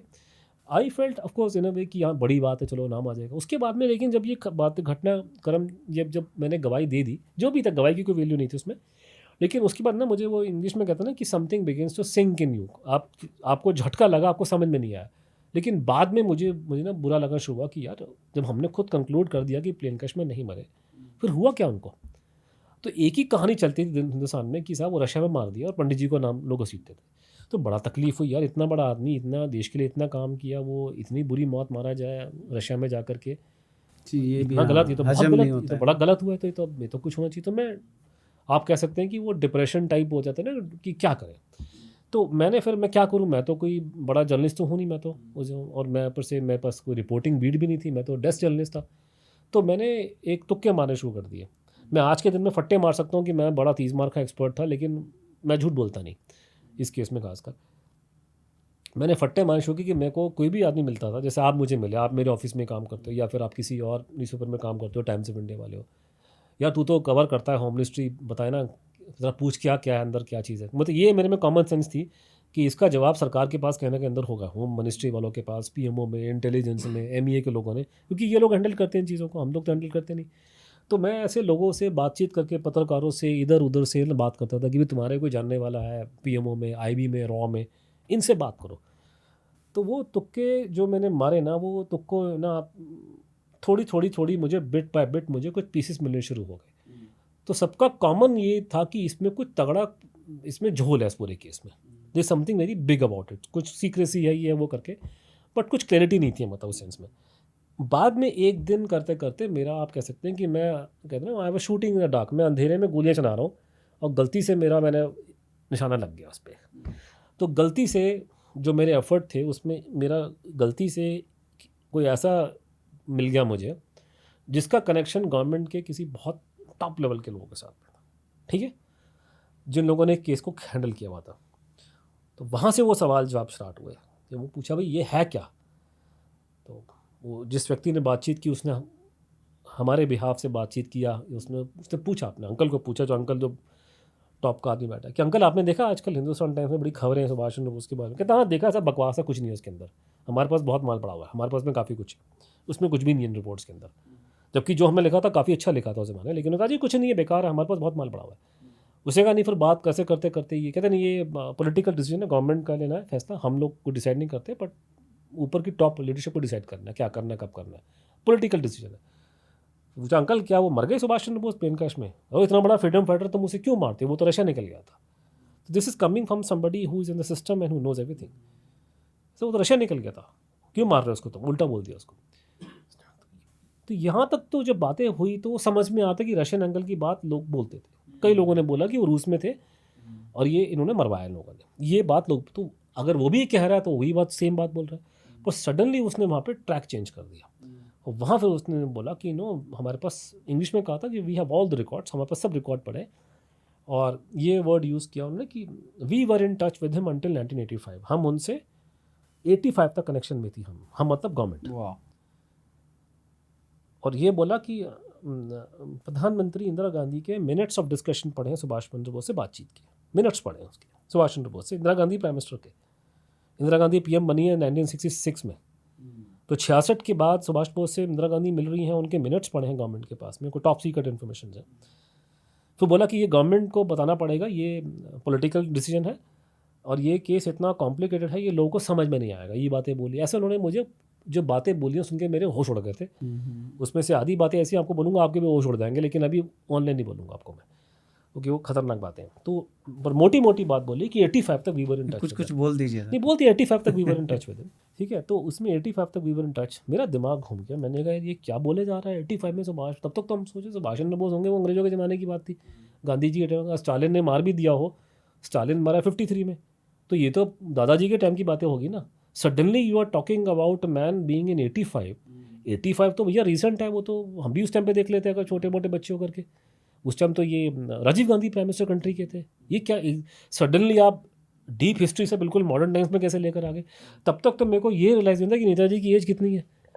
हम तो जब बचपन में सोचते थे ना कि नेताजी, सुभाष चंद्र बोस, महात्मा गांधी, सरदार पटेल, तो बाद में मालूम चला कि सरदार पटेल सुभाष बोस से 22 साल बड़े हैं, गांधी जी सुभाष चंद्र बोस से 28 साल बड़े थे, मुरारजी भाई जो हमारे प्रधानमंत्री बने 77 में, वो सुभाष बोस से बड़े थे थोड़े कुछ महीने में उम्र में। तो नेताजी की एज उनसे बहुत कम थी। अगर वो आदमी जिंदा होता 85 में तो ही would have been 88, which is fine. It is मेरे सोसाइटी में 4 लोग रहते हैं जो 100 साल के होने वाले होंगे मेरे ख्याल से। तो वो तो उम्र ये 85 88 तो बहुत लोग जिंदा रह जाते हैं। प्रॉब्लम आती है 95 के बाद में कि 90 95 का लोग डोल जाते हैं, लेकिन 90 तक के लोग तो काफ़ी लोग उम्र दिल्ली आज के भी लोग खींच जाते हैं आराम से। तो ये कि तो पॉसिबल फिर ये प्रॉब्लम है। तो उसके बाद में फिर मैंने वो तार कनेक्ट करने शुरू किए, और उसके बाद में वो दिन और आज का दिन है, कॉन्स्टेंटली हमको इनपुट मिलते रहते हैं। वो इनपुट हमें उन लोगों से मिलते हैं जो सरकार में रहे हैं, डायरेक्टली इनडायरेक्टली। वहाँ जाके लोगों से मिले, लोकल लोग, जो लोकल लोग, जैसे टंडन जी से मिले, टंडन जी ने से कागज़ निकाल के दिए, उन्होंने कागज़ बड़े अच्छे संभाल के रखे थे। और लोगों से मिले, फिर लोग रूम वगैरह से, वो सब सारी चीज़ें, वो बहुत लंबी चौड़ी कहानी। वो कलकत्ता से लोग जो मिलने आते थे तो किसी को नहीं मालूम था उनके बारे में, उनको मैंने ही तोड़ा जा करके, क्योंकि जो यूपी की इंक्वायरी हुई थी जो जर्नलिस्टों की, वो कभी यूपी से बाहर नहीं गए, लेकिन मैं कलकत्ता चला गया, मेरा टाइम दूसरा था। तो कलकत्ता में जाके के मैंने उनको पकड़ा जो उनसे मिलने आते थे। तो वो करते करते करते करते हम वो दिन और आज के दिन है, एक तो हमने इनपुट लगातार मिलते हैं। उन लोगों को मैं बहुत टाइम से जानता हूँ। एक आदमी आपको पॉडकास्ट में आके झूठ बोल सकता है, उसको बोलना अच्छा आता है, लेकिन उसी आदमी को आप पिछले 8 साल से जानते हो, 10 साल से जानते हो, आपको मालूम चल जाएगा कितने पानी के अंदर है आदमी। तो मैं उन लोगों को जो लोग इनसे मिलते थे, उनको पिछले 20-25 साल में जो कुछ लोग चले गए जो हैं जानता हूँ, वो बिल्कुल सच बोल रहे हैं। आई विटनेस, बड़े क्लियर अकाउंट है उनका। उसके अलावा फिर मेरा दोस्त चंद्रचूड़ घोष जो मेरे साथ जो को ऑथर है, वो उस टाइम पे लंदन में था वो, और ये इसका लिंक ये है कि इसके ग्रैंडफादर मेंबर ऑफ पार्लियामेंट थे, नेताजी के साथ में थे। तो वो बड़ा अच्छे बैकग्राउंड से निकल के आया उस सेंस में। उसको बंगाली है, मैं तो बंगाली नहीं हूँ, समझ में आता है। उसने भी आके पूरा जज किया मेरे साथ में, उसने भी आके देखा। और भी दोस्त हैं हमारे, शांतन हैं, और भी दोस्त हैं, कई लोग हैं जो मेरे दोस्त बने हैं बिकॉज ऑफ नेताजी इशू। हम लोग के बचपन के लंगोटिया दोस्त नहीं कि हम लोगों ने कोई कैंपेन चलाया था बचपन से, हम इसी कारण से दोस्त बने। उन लोगों ने उस केस को अपने हिसाब से देखा, रिविजिट किया। तो मैं पिछले 25 साल से इस केस को रिविजिट, और उसके बाद में आपको मैं ये बोल सकता हूँ कि इस मुद्दे को लेकर के बीट कांस्टेबल से लेकर के रिटायर्ड आईबी, मतलब रिटायर्ड 20 कांस्टेबल से करके रिटायर्ड आईबी डायरेक्टर तक हम बात हो चुकी है। तो लब्बो लबाब सब निकाल करके सारा का सारा मैंने पब्लिकली बोल रहा हूँ कि नई बात नहीं है, मैं 300% कन्फर्म हूँ गुमनामी बाबा सुभाष चंद्र बोस थे। भारत सरकार को इस बात का मालूम था, और ये मुद्दा बाहर नहीं निकलेगा जब तक इस पर पॉलिटिकल बवाल नहीं मचेगा। आप 300% श्योर हो, 200% श्योर हो कि नेताजी जिसको आप गुमनामी बाबा कहते हैं वही ही सुभाष थे। बोस थे, हाँ ठीक ठीक है। लेकिन नेताजी की ना शादी भी हुई थी, एमिली नाम की एक लेडी थी, हाँ उनसे शादी हुई थी। उनकी एक बेटी भी है, अनीता बोस थी। हाँ, अब वो शायद सरनेम चेंज है। हाँ, अनीता फाफ उनके हस्बैंड मार्टिन फाफ जो हैं वो उनके नाम से है। उनके हस्बैंड उनका बिलीव है कि उनकी डेथ हो गई थी उसमें प्लेन क्रैश में। देखिए ऐसा है कि मैंने आपको पहले बताया कि पूरा जो नेताजी की जो पूरी जो मृत्यु गाथा जो है पूरी, ये पूरी महाभारत के है। उसमें अलग अलग खंड है बहुत सारे, और हर एक क्वेश्चन जो आप मुझे पूछ रहे हो ये अपने आप में पॉडकास्ट का विषय है, क्योंकि इसमें 50 लाइनें निकल के आ रही हैं। मेरा प्रॉब्लम क्या है, पूरा आजकल एक पूरा ट्रेंड चला है कि ये सब्जेक्ट मैटर है, जैसे सुभाष, ये कोई भी सब्जेक्ट मैटर हो, एकेडमिक सर्कल में एक बहुत बड़ा उन्होंने एक घोटाला कर रखा है कि आपके पास में कोई एक साइटेशन आपको चाहिए बस, ठीक है, और वो साइटेशन के बेस पे आप जो मर्जी गाली दो, और कोई आपको बोलेगा मैं नहीं कहा, मैं तो साइटेशन कोट कर रहा हूँ। और वो जिसने लिखा था वो पता नहीं है नहीं, पता नहीं जीवित है, मर गया, वो नहीं है ना। हो क्या रहा है कि सुभाष बोस वाले केस में, क्योंकि ये केस बहुत विस्तृत है और इसके बहुत सारे एलिमेंट हैं, आप ये लेके चलो कि इसमें 100 फैक्ट है, ठीक है, और इन 100 फैक्ट को अगर कोई आदमी वर्बलाइज करेगा तो उसको पूरा वीक लग जाएगा बोलते बोलते, क्योंकि पूरी महाभारत है पूरी की पूरी।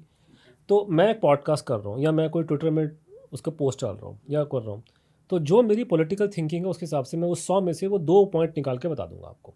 जैसे वो अपने वो मेरे ध्रुव राठी साहब बैठे हैं जर्मनी में, बेसिक कॉमन सेंस की बात है कि आप अगर आप, क्योंकि उनकी रिसर्च टीम है, आप नेताजी की डेथ का मुद्दे पे स्टोरी बना रहे हो, मैं बैठा हूँ, मैं किसी को नहीं मना करता, आप मुझसे बिना बात किए आप लोगों ने पूरा प्रोग्राम बना दिया और आपने 100 में से 4 बातें निकाल ली आपने, लेकिन आपने बाकी बातें छोड़ दी आपने। तो आप अपने हिसाब से पॉलिटिकल जो आपका स्टेटमेंट है, ऐसे 3-4 और लोग हैं, मोहक मंगल करके कुछ है करके, मैंने उसका देखा था, हल्का सा मेरा खून खौल गया था देख करके। अब मैं क्या करूँ, मैं कोई आप गलत दिखा रहे हैं, आप तो सेलेक्टिवली गलत चीज़ दिखा रहे हैं। तो आपने दुर्भाग्य को लपेटा नहीं? मैं वो इतना बड़ा आदमी कहाँ लपेटे लूँगा, मैं देखिए उसकी अपनी ऑडियंस है, वो चेंज होगी नहीं, मेरी अपनी ऑडियंस है, मेरी ऑडियंस में मेरे पीछे पड़ी है, तो मैं अपना जो काम कर रहा करो। मेरे कहने का मतलब है कि इस केस में 100 एविडेंस है, ठीक है, हर एक आदमी के पास में लिमिटेड टाइम है, आधा घंटा, 2 घंटा, 3 घंटा, मैं उसमें से 2 पॉइंट निकाल करके मैं डाल रहा हूँ ट्विटर पे, और मेरा जितना बड़ा कद है कि मैं तो बहुत बड़ा आदमी हूँ, ये है, उस पर कहानी चल रही है। 100 पे तो वो कोई पागल घुसेगा मेरा, तभी हम इतनी मोटी मोटी किताबें लिख रहे हैं। तो ये सारे के सारे सेलेक्टिवली इंटरप्रिटेशन दे रहे हैं। आपने सवाल उछाला नेताजी का परिवार, फैमिली की बात का, तो पहले समझना पड़ेगा फैमिली क्या होती है। फैमिली में फिर आप उसमें अनीता मैडम का जिक्र आता है। फैमिली में इतना उसमें तमाशा है कि उस पर अगर कोई टीवी सीरीज अगर बना दो तो एकता कपूर की सीरीज को फेल कर देगा, इतना इसमें ड्रामा है पूरी कहानी के अंदर। फैमिली किसको बोलते हैं? फैमिली तो पहले मम्मी डैडी आते हैं, माता पिता, है ना। तो नेताजी के माता पिता का कोई डेथ मिस्ट्री से लेना, क्योंकि उनकी पहले ही वो सब सुधार चुके थे। तो माता जी 43 में गई, पिताजी पहले चले गए थे, तो नेताजी के माँ बाप का इस केस से कुछ लेना नहीं है। उसके बाद किसका नाम आता है? भाई बहनों का। तो नेताजी के कोई भाई बहन ने नहीं माना उनकी प्लेन क्रैश में डेथ हुई है, ठीक है। फिर आता है नेताजी की भतीजा भांजी।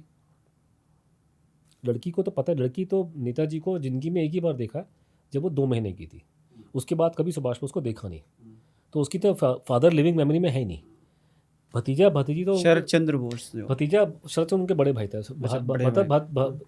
ये नेता शरद बोस तो सुभाष बोस से बड़े थे, पंडित जी के बराबर थे। अच्छा, नेताजी के शरद बोस के जो बच्चे जैसे बच्चे थे उनके वो तो नेताजी के साथ बड़े हुए, वो उनसे थोड़े ही छोटे थे, तो उनको तो नॉलेज थी चीज़ों की, डायरेक्ट नॉलेज थी।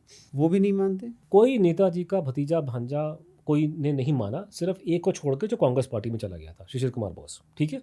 तो किसी भांजा भांजे ने नहीं माना, नंबर 1। नंबर 2, नेताजी के परिवार की जब मोटा मोटा बात आती है तो 3 लोग सबसे इंपॉर्टेंट माने।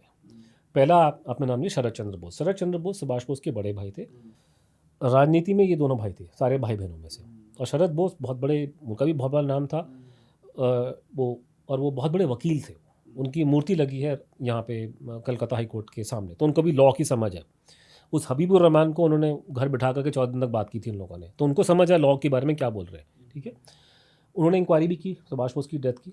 वो इम्पोर्टेंट आदमी था, विदेश क्या, उसके कॉन्टैक्ट थे इंटरनेशनल बहुत ज़बरदस्त। पंडित जी को बनाना पड़ा अपनी गवर्नमेंट मिनिस्टर, उनको इंटरिम गवर्नमेंट में, वो जो बनी बिल्कुल 46-39 के अंदर। शरद बोस का ये मानना था, और ये जितने लोगों का आप नाम सुनते हैं टीवी में आता कि नेताजी का पोता आया पोती आई, ये ज़्यादातर शरद बोस के ही नाती पोते हैं, ठीक है। जैसे चंद्र कुमार बोस हो गए, आशीष रे हो गए, सुगतो बोस प्रोफेसर हार्वर्ड यूनिवर्सिटी का, ये सब शरद बोस के ही पोता या नाती पोते हैं। तो शरद बोस की डेथ हुई है 1950 में, 50-51 में।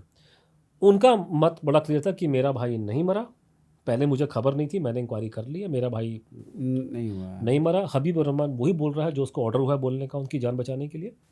उन्होंने बोला मेरा भाई अभी चाइना के अंदर है। अच्छा, ठीक है। ये चाइना वाली बात सिर्फ गुमनामी बाबा की कहानी में आती है और कहीं और नहीं आती, ठीक है। तो चाइनीज़ एंगल भी इस पूरे केस का, तो वो सिर्फ गुमनामी बाबा की स्टोरी में आता है। तो उनका ये स्टैंड था शरद बोस का। और ये इतने दोगले किस्म के लोग हैं इसके पोते पाती कि शरद बोस की इस बात को बारे में नहीं बात करते, जबकि ये बात शरद बोस ने अपने ही अखबार में द नेशन में फ्रंट पेपर छापी थी 8 कॉलम की हेडलाइन में। सारे खानदान को मालूम है कि शरद बोस का व्यू क्या था, लेकिन उसके पोता पोती जो प्रोफेसर बन के बैठे हैं वो इसकी बात नहीं करते।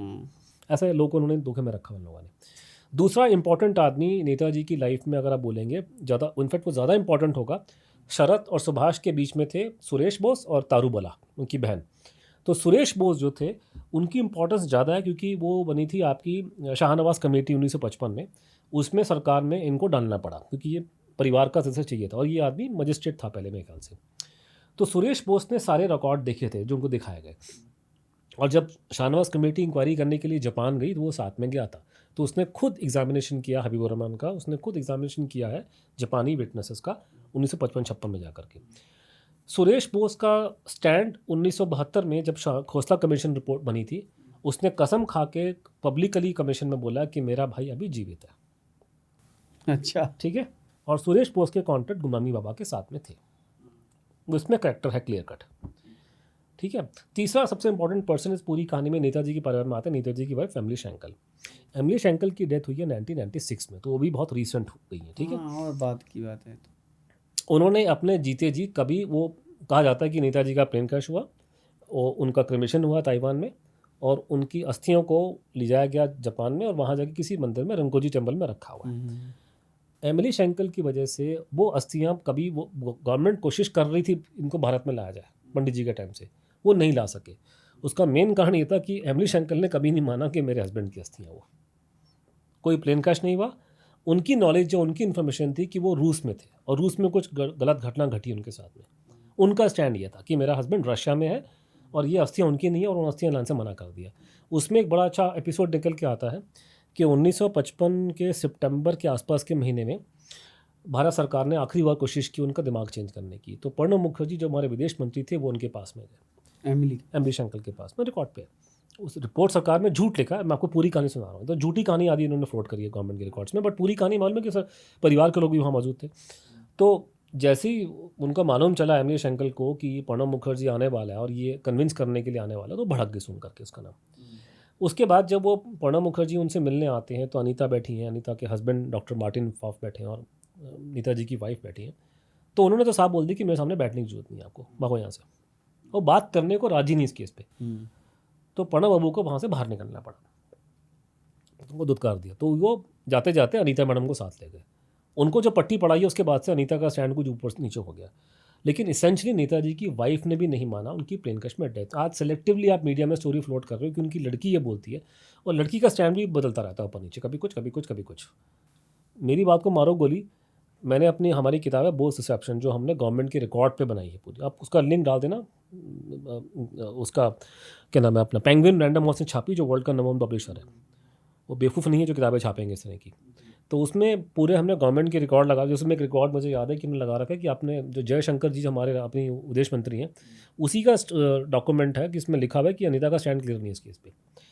तो ये अजीब अजीब की बातें, कभी कुछ कभी कुछ कभी कुछ, यहाँ कुछ बोल दिया वहाँ कुछ बोल दिया। तो उसके बाद में एक और घटना घटती है जो मैं आपको इम्पॉर्टेंट, जो लोगों को समझना चाहिए। मीडिया में स्टेटमेंट देना एक बात है, लेकिन कोर्ट कचहरी और कमीशन ऑफ इंक्वायरी में जब स्टेटमेंट दी जाती है उसका मतलब कुछ और होता है, वो अलग होता है। आज पब्लिसिटी हो रही है, मीडिया में छप रहा था, बड़े खुश हो रहे हैं। 1970 में भारत सरकार को मजबूरी में एक कमीशन बनानी पड़ी पब्लिक प्रेशर में, खोसला कमीशन। ठीक है। उस खोसला कमीशन के सामने क्या होता है कि अलग अलग पार्टीज़ होती हैं और उनके वकील होते हैं, वो अपना केस प्रेजेंट करते हैं और जज सुनता है और बाद में जज अपनी रिपोर्ट देता है। तो खोसला कमीशन के सामने जो नेताजी का परिवार था, उनका वकील थे एनडी मजूमदार, जो जाने माने फ्रीडम फाइटर थे, बैरिस्टर थे, मतलब इंग्लैंड के पढ़े लिखे वकील थे। कुछ समय के लिए बंगाल गवर्नमेंट के लॉ मिनिस्टर भी रहे हैं वो, तो वो is a very well known person, very, ठीक है। तो नेताजी के परिवार के वकील ने 1973 में जब खोसला कमीशन के सामने अपना फैमिली का केस रखा, तो उन्होंने वहाँ साफ बोला हुआ, वो कमीशन की रिपोर्ट में है कि वो उनका ये बोलने का मतलब था कि वो अभी जीवित है लेकिन बाहर नहीं निकल सकते क्योंकि वॉर क्राइम्स को लेके कोई मुद्दा है। अच्छा, ये परिवार का स्टैंड वहाँ पर ही है। तो कौन से परिवार की बात मालूम है? आज जो ये बैठ के जो टीवी में बाइट दे रहे हैं, ये तो परपोते हैं, पोते पड़पोते, शक्ल सुभाष बोस की किसी जिंदगी में देखी नहीं है। आधे उसमें से कोई कांग्रेस पार्टी में घुसा हुआ है, कोई उसमें घुसा हुआ है। हाँ, तो पूरी कहानी नहीं बताते ना वो लोग। ठीक है। एक आदमी वो लंदन से बैठ के, अभी इसने इंटरव्यू लिया अपने, हमारे वायर में इंटरव्यू है अभी थोड़े दिन पहले, इसका आशीष रे का, लंदन में बैठा हुआ है, और ये करण थापर जी ने लिया उसका इंटरव्यू करके। आप सारी बात बता रहे हो, सिंपल सी बात है, गूगल सर्च करो कि आशीष रे और राहुल गांधी की फोटो डाल के देखो आप, उसमें आपको मालूम चल जाएगा ये आदमी कौन है। जिस आदमी को उसके परिवार ने ही डिक्लेयर कर दिया कि कांग्रेस पार्टी का एजेंट है, वो आके मुझे भाषण देगा सुभाष बोस के बारे में। मतलब ऐसी ना हालत होगी हमारी कि कांग्रेसियों की बात हम मानी जाएंगी। अच्छा, ये इतने उस्ताद हैं, मतलब ये जो पूरा गेम चल रहा है। जैसे एक और नाम आता है प्रोफेसर सुगौतो बोस, कि प्रोफेसर सुगौतो बोस नेताजी के ग्रैंड नेफ्यू, हार्वर्ड यूनिवर्सिटी के प्रोफेसर हैं। वो कहते हैं कि सुभाष बोस मर गए, प्रियंकश में आप कौन हो। जैसे मुझे आपको, आप कई लोग बोलेंगे आपको बोलते बोलते बिल्कुल। कि ये कौन है, इसको तो बात करने की तमीज़ नहीं है, तो ऐसी घटिया लैंग्वेज में यूज़ कर रहा है, वो तो इतना बड़ा पढ़ा लिखा आदमी, इतनी अंग्रेजी बात करता है करके। और इस बात का बिल्कुल मैं मानता हूँ। देखिए, ये भाषा का बहुत फ़र्क पड़ता है, वो खासकर हार्वर्ड का होना बहुत बड़ी बात है। भारत देश में एक कहानी होती है ना कि अगर आप हमारे उसमें रामायण में कहानी थी ना, रामायण में, कि बाली जो थे उनके सामने आके कोई लड़ता नहीं था, क्योंकि बाली में वो ताकत थी कि जो बाली के सामने आ जाएगा उसकी आधी ताकत निकल जाएगी शुरू करके। इसलिए भगवान राम ने पेड़ के पीछे जाकर के उसको तीर मारा था। हमारे देश में ये प्रॉब्लम है, किसी को अगर आप बोल दो कि ये आदमी अमेरिका में हार्वर्ड का प्रोफेसर है, वो सुन के हिंदुस्तानी की आधी हवा खिसक जाती है वहीं पे कि सारा प्रोफेसर साहब है, हम तो बेचारे थर्ड वर्ल्ड कंट्री के लोग हैं। और दूसरा, ये जो ऊंची समाज के लोग हैं उनका होता है मेरा बच्चा भी वहाँ पढ़ने जाए हार्वर्ड के अंदर। आपको बैठ के, मुझको तो ये लोग बैठ के हमको ये जुमले देते हैं कि आपको ये करना चाहिए, अपने बच्चे उन्होंने अमेरिका बिठा रखे हैं। वो उसी बात को लेके घुमाया जा रहा है कि हार्वर्ड हार्वर्ड हार्वर्ड बोलता रहेगा कि ये तो अंग्रेजी बोलता है तो प्रोफेसर है बहुत बड़ा। भैया, हार्वर्ड में क्या वो नेताजी मिश्री पढ़ाता है क्या? ये भी तो बताओ। उसका बाप कौन सी पार्टी में था? कांग्रेस में। उसकी माँ कौन सी पार्टी में थी? कांग्रेस में। उसकी सगी बुआ ने क्या स्टेटमेंट दिया मीडिया में कि पैसा खाया कांग्रेस पार्टी से? ये भी तो बताओ ना। ये डिस्कस ये नहीं बताते कि कांग्रेसी हैं लोग। उनके खुद के रिश्तेदार उनको पब्लिकली कांग्रेस का एजेंट बता रहे हैं। आप हार्वर्ड का जुमला मुझे दे रहे हो आप लोग।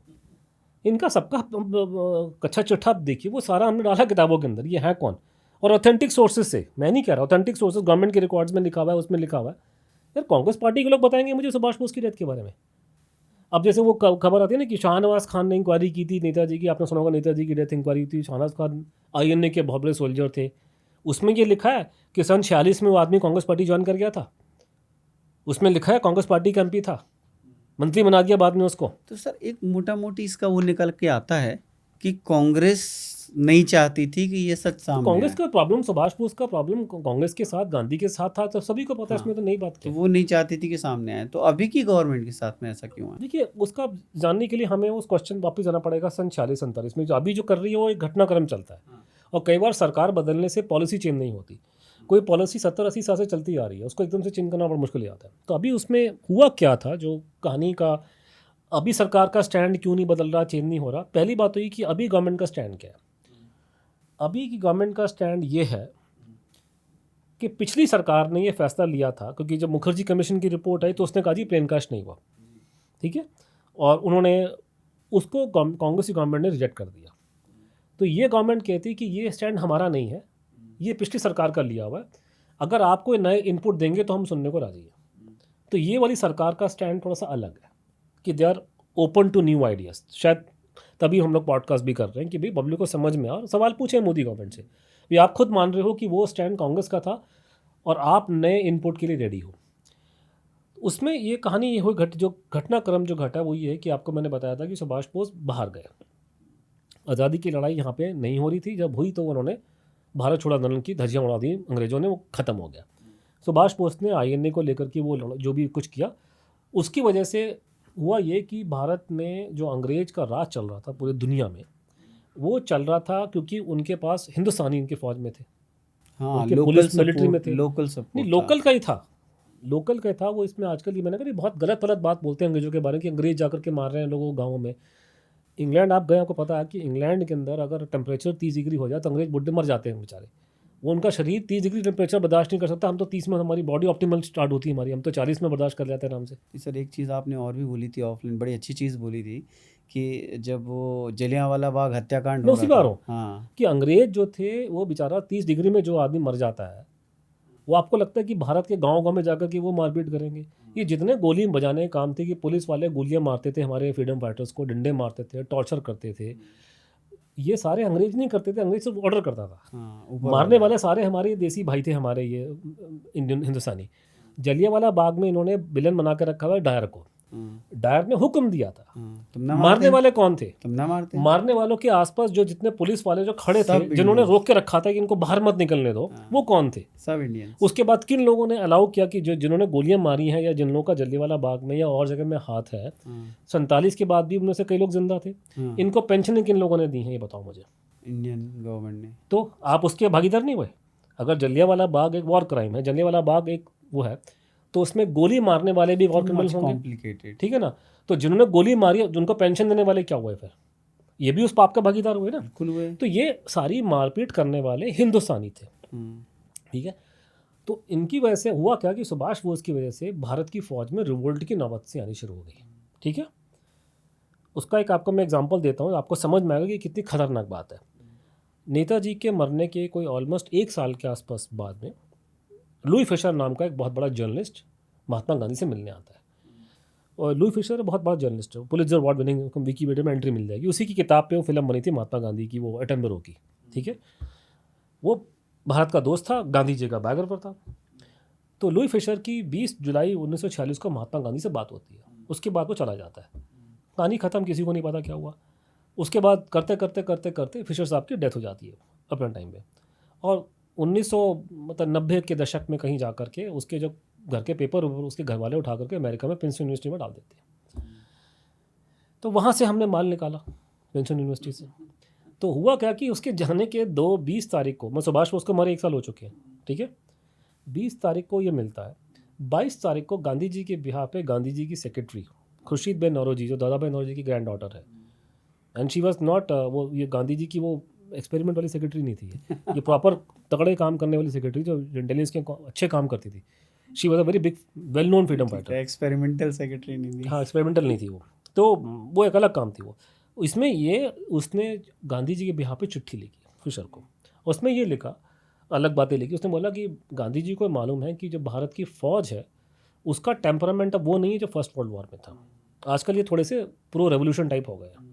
और वहाँ वो लाइन लिख दी कि अगर सुभाष चंद्र बोस रूस की मदद से भारत वापस आ जाते हैं तो गांधी जी देश को समझा नहीं पाएंगे।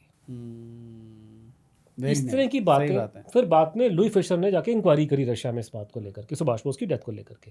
वो भी कागज़ वहाँ से मिल रहे हैं। अंग्रेज़ों की रिपोर्ट्स, इंटेलिजेंस रिपोर्ट्स में भी ये जिक्र आ रहा है कि अगर ये आदमी अगर वापस आ गया तो प्रॉब्लम हो जाएगी भारत में, ठीक है ना। इन्होंने जब लड़ाई शुरू होती है सेकेंड वर्ल्ड वॉर में, तो ये जो धड़ा है जो गांधीवादियों का, वो कहता है कि हमें दुनिया में शांति चाहिए, अभी हम लोग इनको तंग नहीं करेंगे। ये आदमी बाहर जाके यूज़ करता है, ये अटैक करता है इंडिया पे, ठीक है। इनका सारा मूवमेंट फेल हो चुका है। इनकी वजह से उस आर्मी में रिवोल्ट की नौबत आ जाती है। वो एक अलग टॉपिक है, मैं पूरा करने को तैयार हूँ उसमें। तो अंग्रेज जो भारत छोड़े थे उसका मेन कारण था कि सेकेंड वर्ल्ड वॉर ने उनको वीक कर दिया और भारत की फ़ौज उनके खिलाफ होनी शुरू हो गई। हाँ, एक्चुअली तो चलो यहाँ से गवर्नमेंट के किसी रिकॉर्ड में उन्होंने नहीं लिखा कि हम जिनसे काम लेना है वही अगेंस्ट हो गए हैं अब। जिस जो गोली बजाने वाले अगर वही खिलाफ है तो गोली कैसे बजाओगे, ठीक है ना। तो वो उसने वैसे वो गए। जब अंग्रेज यहाँ से जाने लगे तो उन्होंने ट्रांसफ़र पावर करना था। अब मैंने इस देश पे राज किया है पिछले 150-200 साल तक। जब मैं जाऊँगा, मैं चाहूँगा वही आदमी बैठे जो मेरे साथ जो वफादार रहे। तो उन्होंने पावर ट्रांसफ़र करी उन लोगों को जिनके साथ बैठ करके चाय पानी पीते थे, ठीक है। अब ये चाय पीने वाले पावर में आ गए। जब पावर में आ गए तो ये तो ये नहीं बोल सकते ना कि भैया कि हमने सुभाष बोस को कांग्रेस से निकाल दिया और उसी सुभाष बोस की वैसे कंट्री आज़ाद हो गया, तो शर्म आएगी भी आप लोगों ने अच्छा किया। ठीक। तो इन्होंने वहाँ पर आकर के और इन्होंने जाकर के वो कहानी फ्लोट कर दी, जिसको बाद में वो गाना बना, दे दी हम आज़ादी बिना खड़क बिना ढाल, कि ऐसा एक चमत्कार हुआ है दुनिया में जो आज तक कभी नहीं हुआ कि हमने ये ऐसे उनको हिंसा से भगा दिया, हिंसा की ताकत से वो कर दिया। ये कहानी डालने के पीछे एक बहुत बड़ी लोगों को समझना चाहिए, बहुत एक तगड़ा माइंडसेट था। पहला माइंडसेट ये था कि अपनी इमेज चमकाओ कि हमने करा जी, हम लोगों ने हिंसा का वेपन यूज़ किया तो ये अंग्रेज भाग गए यहाँ से, तो अपने को अहम हमारा। दूसरा ये कि अंग्रेजों की इमेज खराब मत होने दो कि साहब लोग बड़े अच्छे लोग थे, साहब को बुरा चले गए, प्यार से गुड नोट पे चले गए, उनको ऑनरेबल एग्जिट दे दो। तो इस चीज़ को, ये जो लाइन निकल के आई, इसको भारत की जो नई रूलिंग क्लास बनी है 1947-46 में, जिसमें पुलिस वाले भी हैं, जो पुलिस वाले, इंटेलिजेंस वाले, मिलिट्री वाले हमारे फ्रीडम फाइटर्स को मारते थे, वही तो कंटिन्यू हुआ है। उनका लाइफ में एम क्या था, पर्पस क्या था? उनका पर्पस था कि मेरा बच्चा पढ़ने के लिए विलायत में जाए, इंग्लैंड में। उस टाइम तो मेगा खुला था इन लोगों के लिए, ठीक है। उनका तो सबको ये स्टोरी सबको सूट कर रही थी कि अंग्रेज़ों की तारीफ़ हो जाए, हमारी भी तारीफ़ हो जाए, और ये आदमी तो वैसे ही ख़राब है क्योंकि हिटलर के पास चला गया था। तो उन्होंने वहाँ जाकर के ये थ्योरी फ्लोट कर दी, और ये थ्योरी क्योंकि इसमें अंग्रेज़ों को अच्छा दिखाया जाता है, दे दी हमें आज़ादी बिना खड़क बिना ढाल, ये थ्योरी सेलेबल हो गई इंग्लैंड में। जब वो थ्योरी इंग्लैंड में सेलेबल हो गई, ये पूरे वर्ल्ड में सेलेबल हो गई है। तो अब जो चीज़ वेस्टर्न कंट्री में चलेगी वो हमारे को मंजूर है, उन्हीं की दुनिया चलती है, और हमारे लोग वैसे भी आधे अंग्रेज हैं हिंदुस्तान के अंदर। तो ये आपने 1947 के बाद से इस गांधी ब्रांड पे अरबों रुपए की इन्वेस्टमेंट करी है, और लोगों ने इस पे इतना कमाया है, इतना ऐश किया, जितना मैं अपना जीवन 25 साल बर्बाद किया सुभाष बोस पे, अगर मैंने 2 साल महात्मा गांधी पे रिसर्च कर दी होती, मैं आराम से कहीं बैठ के ऐश कर रहा था। ठीक है, वो सरकारी दरवाजे खुल जाते हैं। तो 70 साल से ये नौटंकी होते होते होते झूठी कहानियाँ, उसके बहुत एग्जाम्पल मेरे पास पड़े हैं कि जैसे अभी भी 2-2 महीने पहले खबरें आ रही हैं कि हमारी सरकार कह रही है गांधी के रास्ते पे चलना है। कौन से रास्ते पे चलना है भैया, ये तो बताओ। महात्मा गांधी का रास्ता था, अहिंसा का रास्ता था।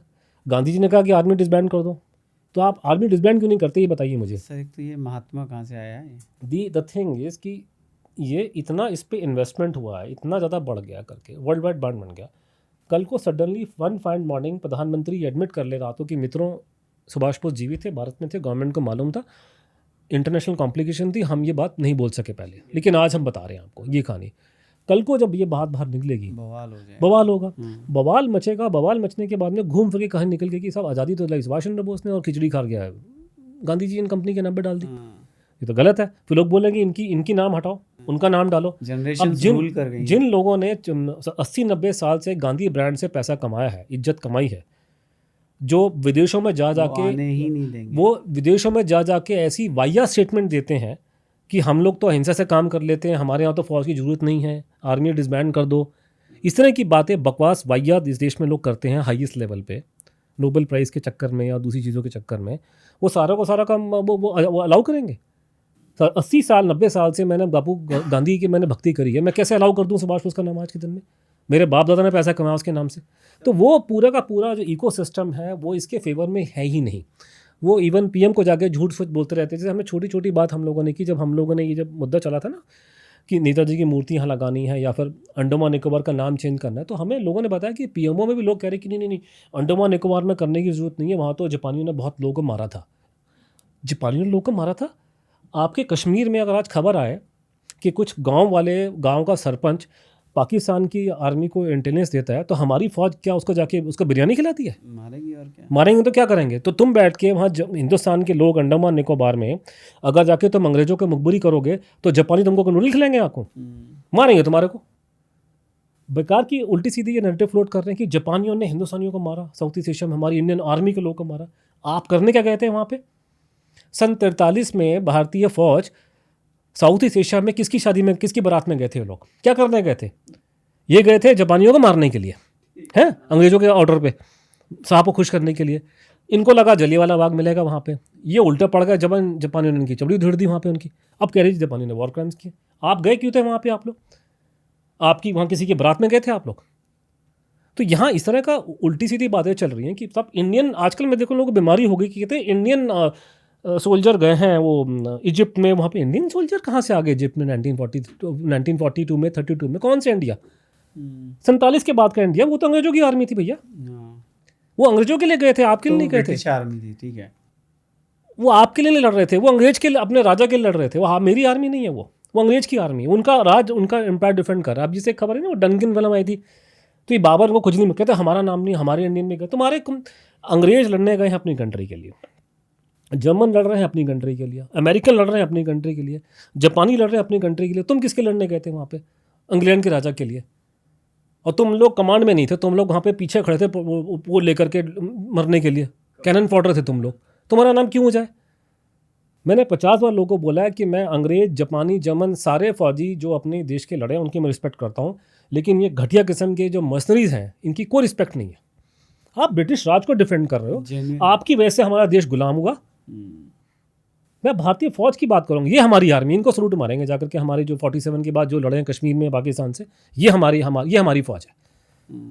इस पर जाके हम लोग जाते हैं अपने, हमारे जो राष्ट्रीय हमारा ये बना है यहाँ पे दिल्ली में, हम वहाँ जाते हैं। सर लॉजिकल है, इनका पेंशन तो बंद होनी चाहिए थी ना, फिर क्यों पेंशन दी? सही बात है। तो अरे उनका पूरा चल रहा है सर, मेरा मुंह मत खुलवाओ। ये तो बैठ के सुबह शाम को गाली दे रहे हैं जापानियों वही को, जिन्होंने गोली मारी, जिन्होंने बचाया आपको, जिनकी वजह से आप आज़ाद हुए, उन जापानियों को गाली दे रहे हो। आपको शर्म नहीं आती आप लोग को? अंग्रेजों के आप सलूट मारते हो सुबह शाम।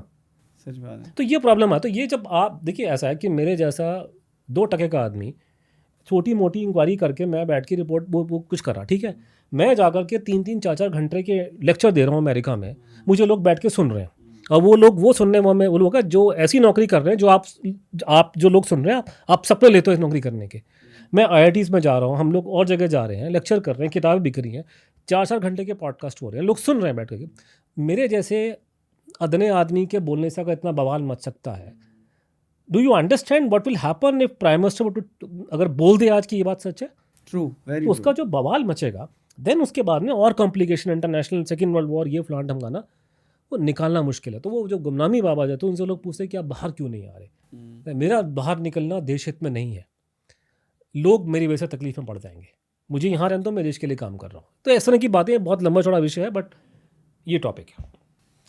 सर सम अप करेंगे, मैं बस एक चीज़ और पूछूंगा आपसे कि आपकी लाइफ का क्या पर्पस था? मतलब ये एकदम इस तरफ का शिफ्ट जो आप बोले थे ना कि आप तो हिंदुस्तान टाइम्स से, नवभारत टाइम्स से हिंदुस्तान, मेरा कोई पहली बात ये ना कि मेरी कोई प्लानिंग नहीं थी कोई कि आप आप हिंदुस्तान टाइम्स में थे, नवभारत टाइम्स? हिंदुस्तान टाइम हिंदुस्तान मेरा ये ऑनलाइन, मेरा प्लीज़ अंडरस्टैंड कि मेरा कोई ऐसा नहीं था कि मैंने आज से 25 साल पहले मुझे कोई ऐसा ख्याल आया कि मैं करूँगा और आज से 25 साल बाद मैं पॉडकास्ट में इंटरव्यू दूंगा, लेक्चर दूंगा। मुझे कुछ नहीं, मैं तो बिल्कुल नॉर्मल आदमी था। मेरे को तो कभी स्कूल में खड़े होकर मैंने नहीं बोला कभी। बट इसके पीछे पड़े क्यों?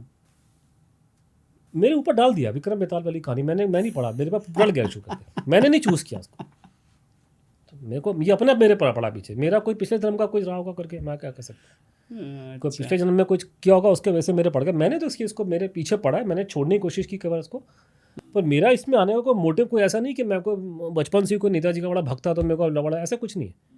इंटरेस्ट थोड़ा बहुत था, सभी में है। मुझे तो पंडित जी भी अच्छे लगते थे, मेरे को गांधी भी अच्छे लगते थे। तो मैंने डिसाइड नहीं किया, ये फेट कह सकते हैं कि मेरे को फेट ने डाल दिया इसके अंदर। मुझे नहीं मालूम था, मुझे क्या मालूम कि 25 साल पहले एक ज़माना आएगा लोग पॉडकास्टिंग करेंगे, किसको उम्मीद थी। उल्टा मैंने ये गलती की, मैंने, आप कह सकते हैं कि अगर कई लोग जो बोलते हैं ना कि आप पब्लिसिटी के, भैया पब्लिसिटी तो आप मिल रही है। 15 से पहले तो लोग मेरे पड़ोसी मुझे पागल बोलते थे। सही बात है। वो तो बाद में पब्लिसिटी मिली। आपको नजर नहीं आ रहा कि मैंने जिंदगी 20 साल बर्बाद किए हैं। पहले कहाँ मिलती थी पब्लिसिटी हमारे को? जो बात मैं आपको बता रहा हूँ, ये बात मुझे 20 साल से मालूम है, पहले मुझे किसने इंपॉर्टेंस दी है। तो अभी ये करते करते ये बिल्डअप हुआ है, लोगों के सामने आ रहा है, बोलने का मौका लग रहा है। पहले नहीं था, लेकिन मैंने कभी प्लान नहीं किया। मुझे क्या मालूम कि 20 साल बाद क्या होगा, पॉडकास्टिंग होगी, मुझे नहीं मालूम था कुछ। फेट है, पता नहीं अब फेट क्यों करवा रहा है। अगर तो इसका रिजल्ट निकलता है कि केस खुल जाएगा तो दिस अ पर्पस, कोई डिवाइन पर्पस होगा जिसने हमसे और मेरे दोस्तों से काम करवा रहा है। किसी का कोई हमारे पर्पस नहीं था। वो मेरा दोस्त चंद्रचूड़ कोई अच्छी बड़ी नौकरी छोड़ छाड़ के बैठ के ये काम कर रहा है, लंदन में नौकरी छोड़ करके आ गया। यहाँ पे बताइए कौन छोड़ता है जाके लंदन में नौकरी कर रहा है बैठ के कि मैं इंडिया आऊँगा क्योंकि हमें को नेताजी का काम करना है। तो लोग कर रहे हैं काम, कोई हमारे पिछले जन्म के हमारे कोई पाप के होंगे, उसको धोने के लिए हम लोग ये अच्छे काम कर रहे हैं अभी। तो ये कि ये तो ऐसा कोई पर्पस नहीं था, अपने आप ऑटोमेटिकली हो रहा है। बाकी एक चीज़ और जो लोग बोलते हैं ना कि इसी कॉन्टेक्स्ट में कि पब्लिसिटी के लिए कर रहे हो। देखिए पहली बात ये कि जब मैंने ये केस को स्टार्ट किया तो ना कि प्लेन क्रैश की थ्योरी थी।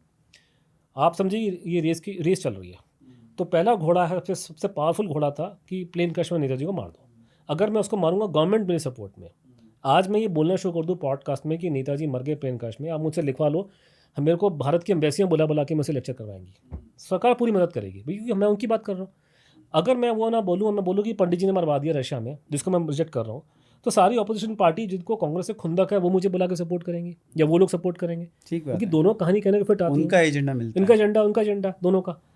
अनफॉर्चुनेटली गुमनामी बाबा नाम का जीरो उसका अट्रैक्शन था, और इस रेस के घोड़े में ये घोड़ा सबसे मरियल और कमज़ोर घोड़ा था जब मैंने स्टार्ट किया। आज के दिन में नंबर 1 है, लेकिन वो लाने तक हम लोगों ने पापड़ बेले। तो मैंने अपना पैसा उस घोड़े में लगाया जो घोड़ा सबसे वीक था। वो इसलिए लगाया कि वो कन्विक्शन आ गया था कि ये कहानी सच है। नहीं तो अगर मेरे को पैसे कमाने होते तो मैं उस थ्योरी को सपोर्ट करता जो थ्योरी गवर्नमेंट बैक करती है, या वो थ्योरी जिसको कुछ पॉलिटिकल पार्टी को फ़ायदा पहुंचेगा। मैंने वो थ्योरी सपोर्ट की जिसको कोई सपोर्ट नहीं कर रहा था। और किताबों के बारे में ये कि अगर आपने पैसे कमाने हैं किताबों के लिए, तो उसके लिए टॉपिक मैं आपको बता रहा हूँ किताबें लिखने के बाद में। गैंगस्टर्स, सेक्स वाली किताबें, गर्लफ्रेंड बॉयफ्रेंड, ये सब इनकी जो सेल्स की फिगर है फिक्शन में वो मिलियंस में जाती है।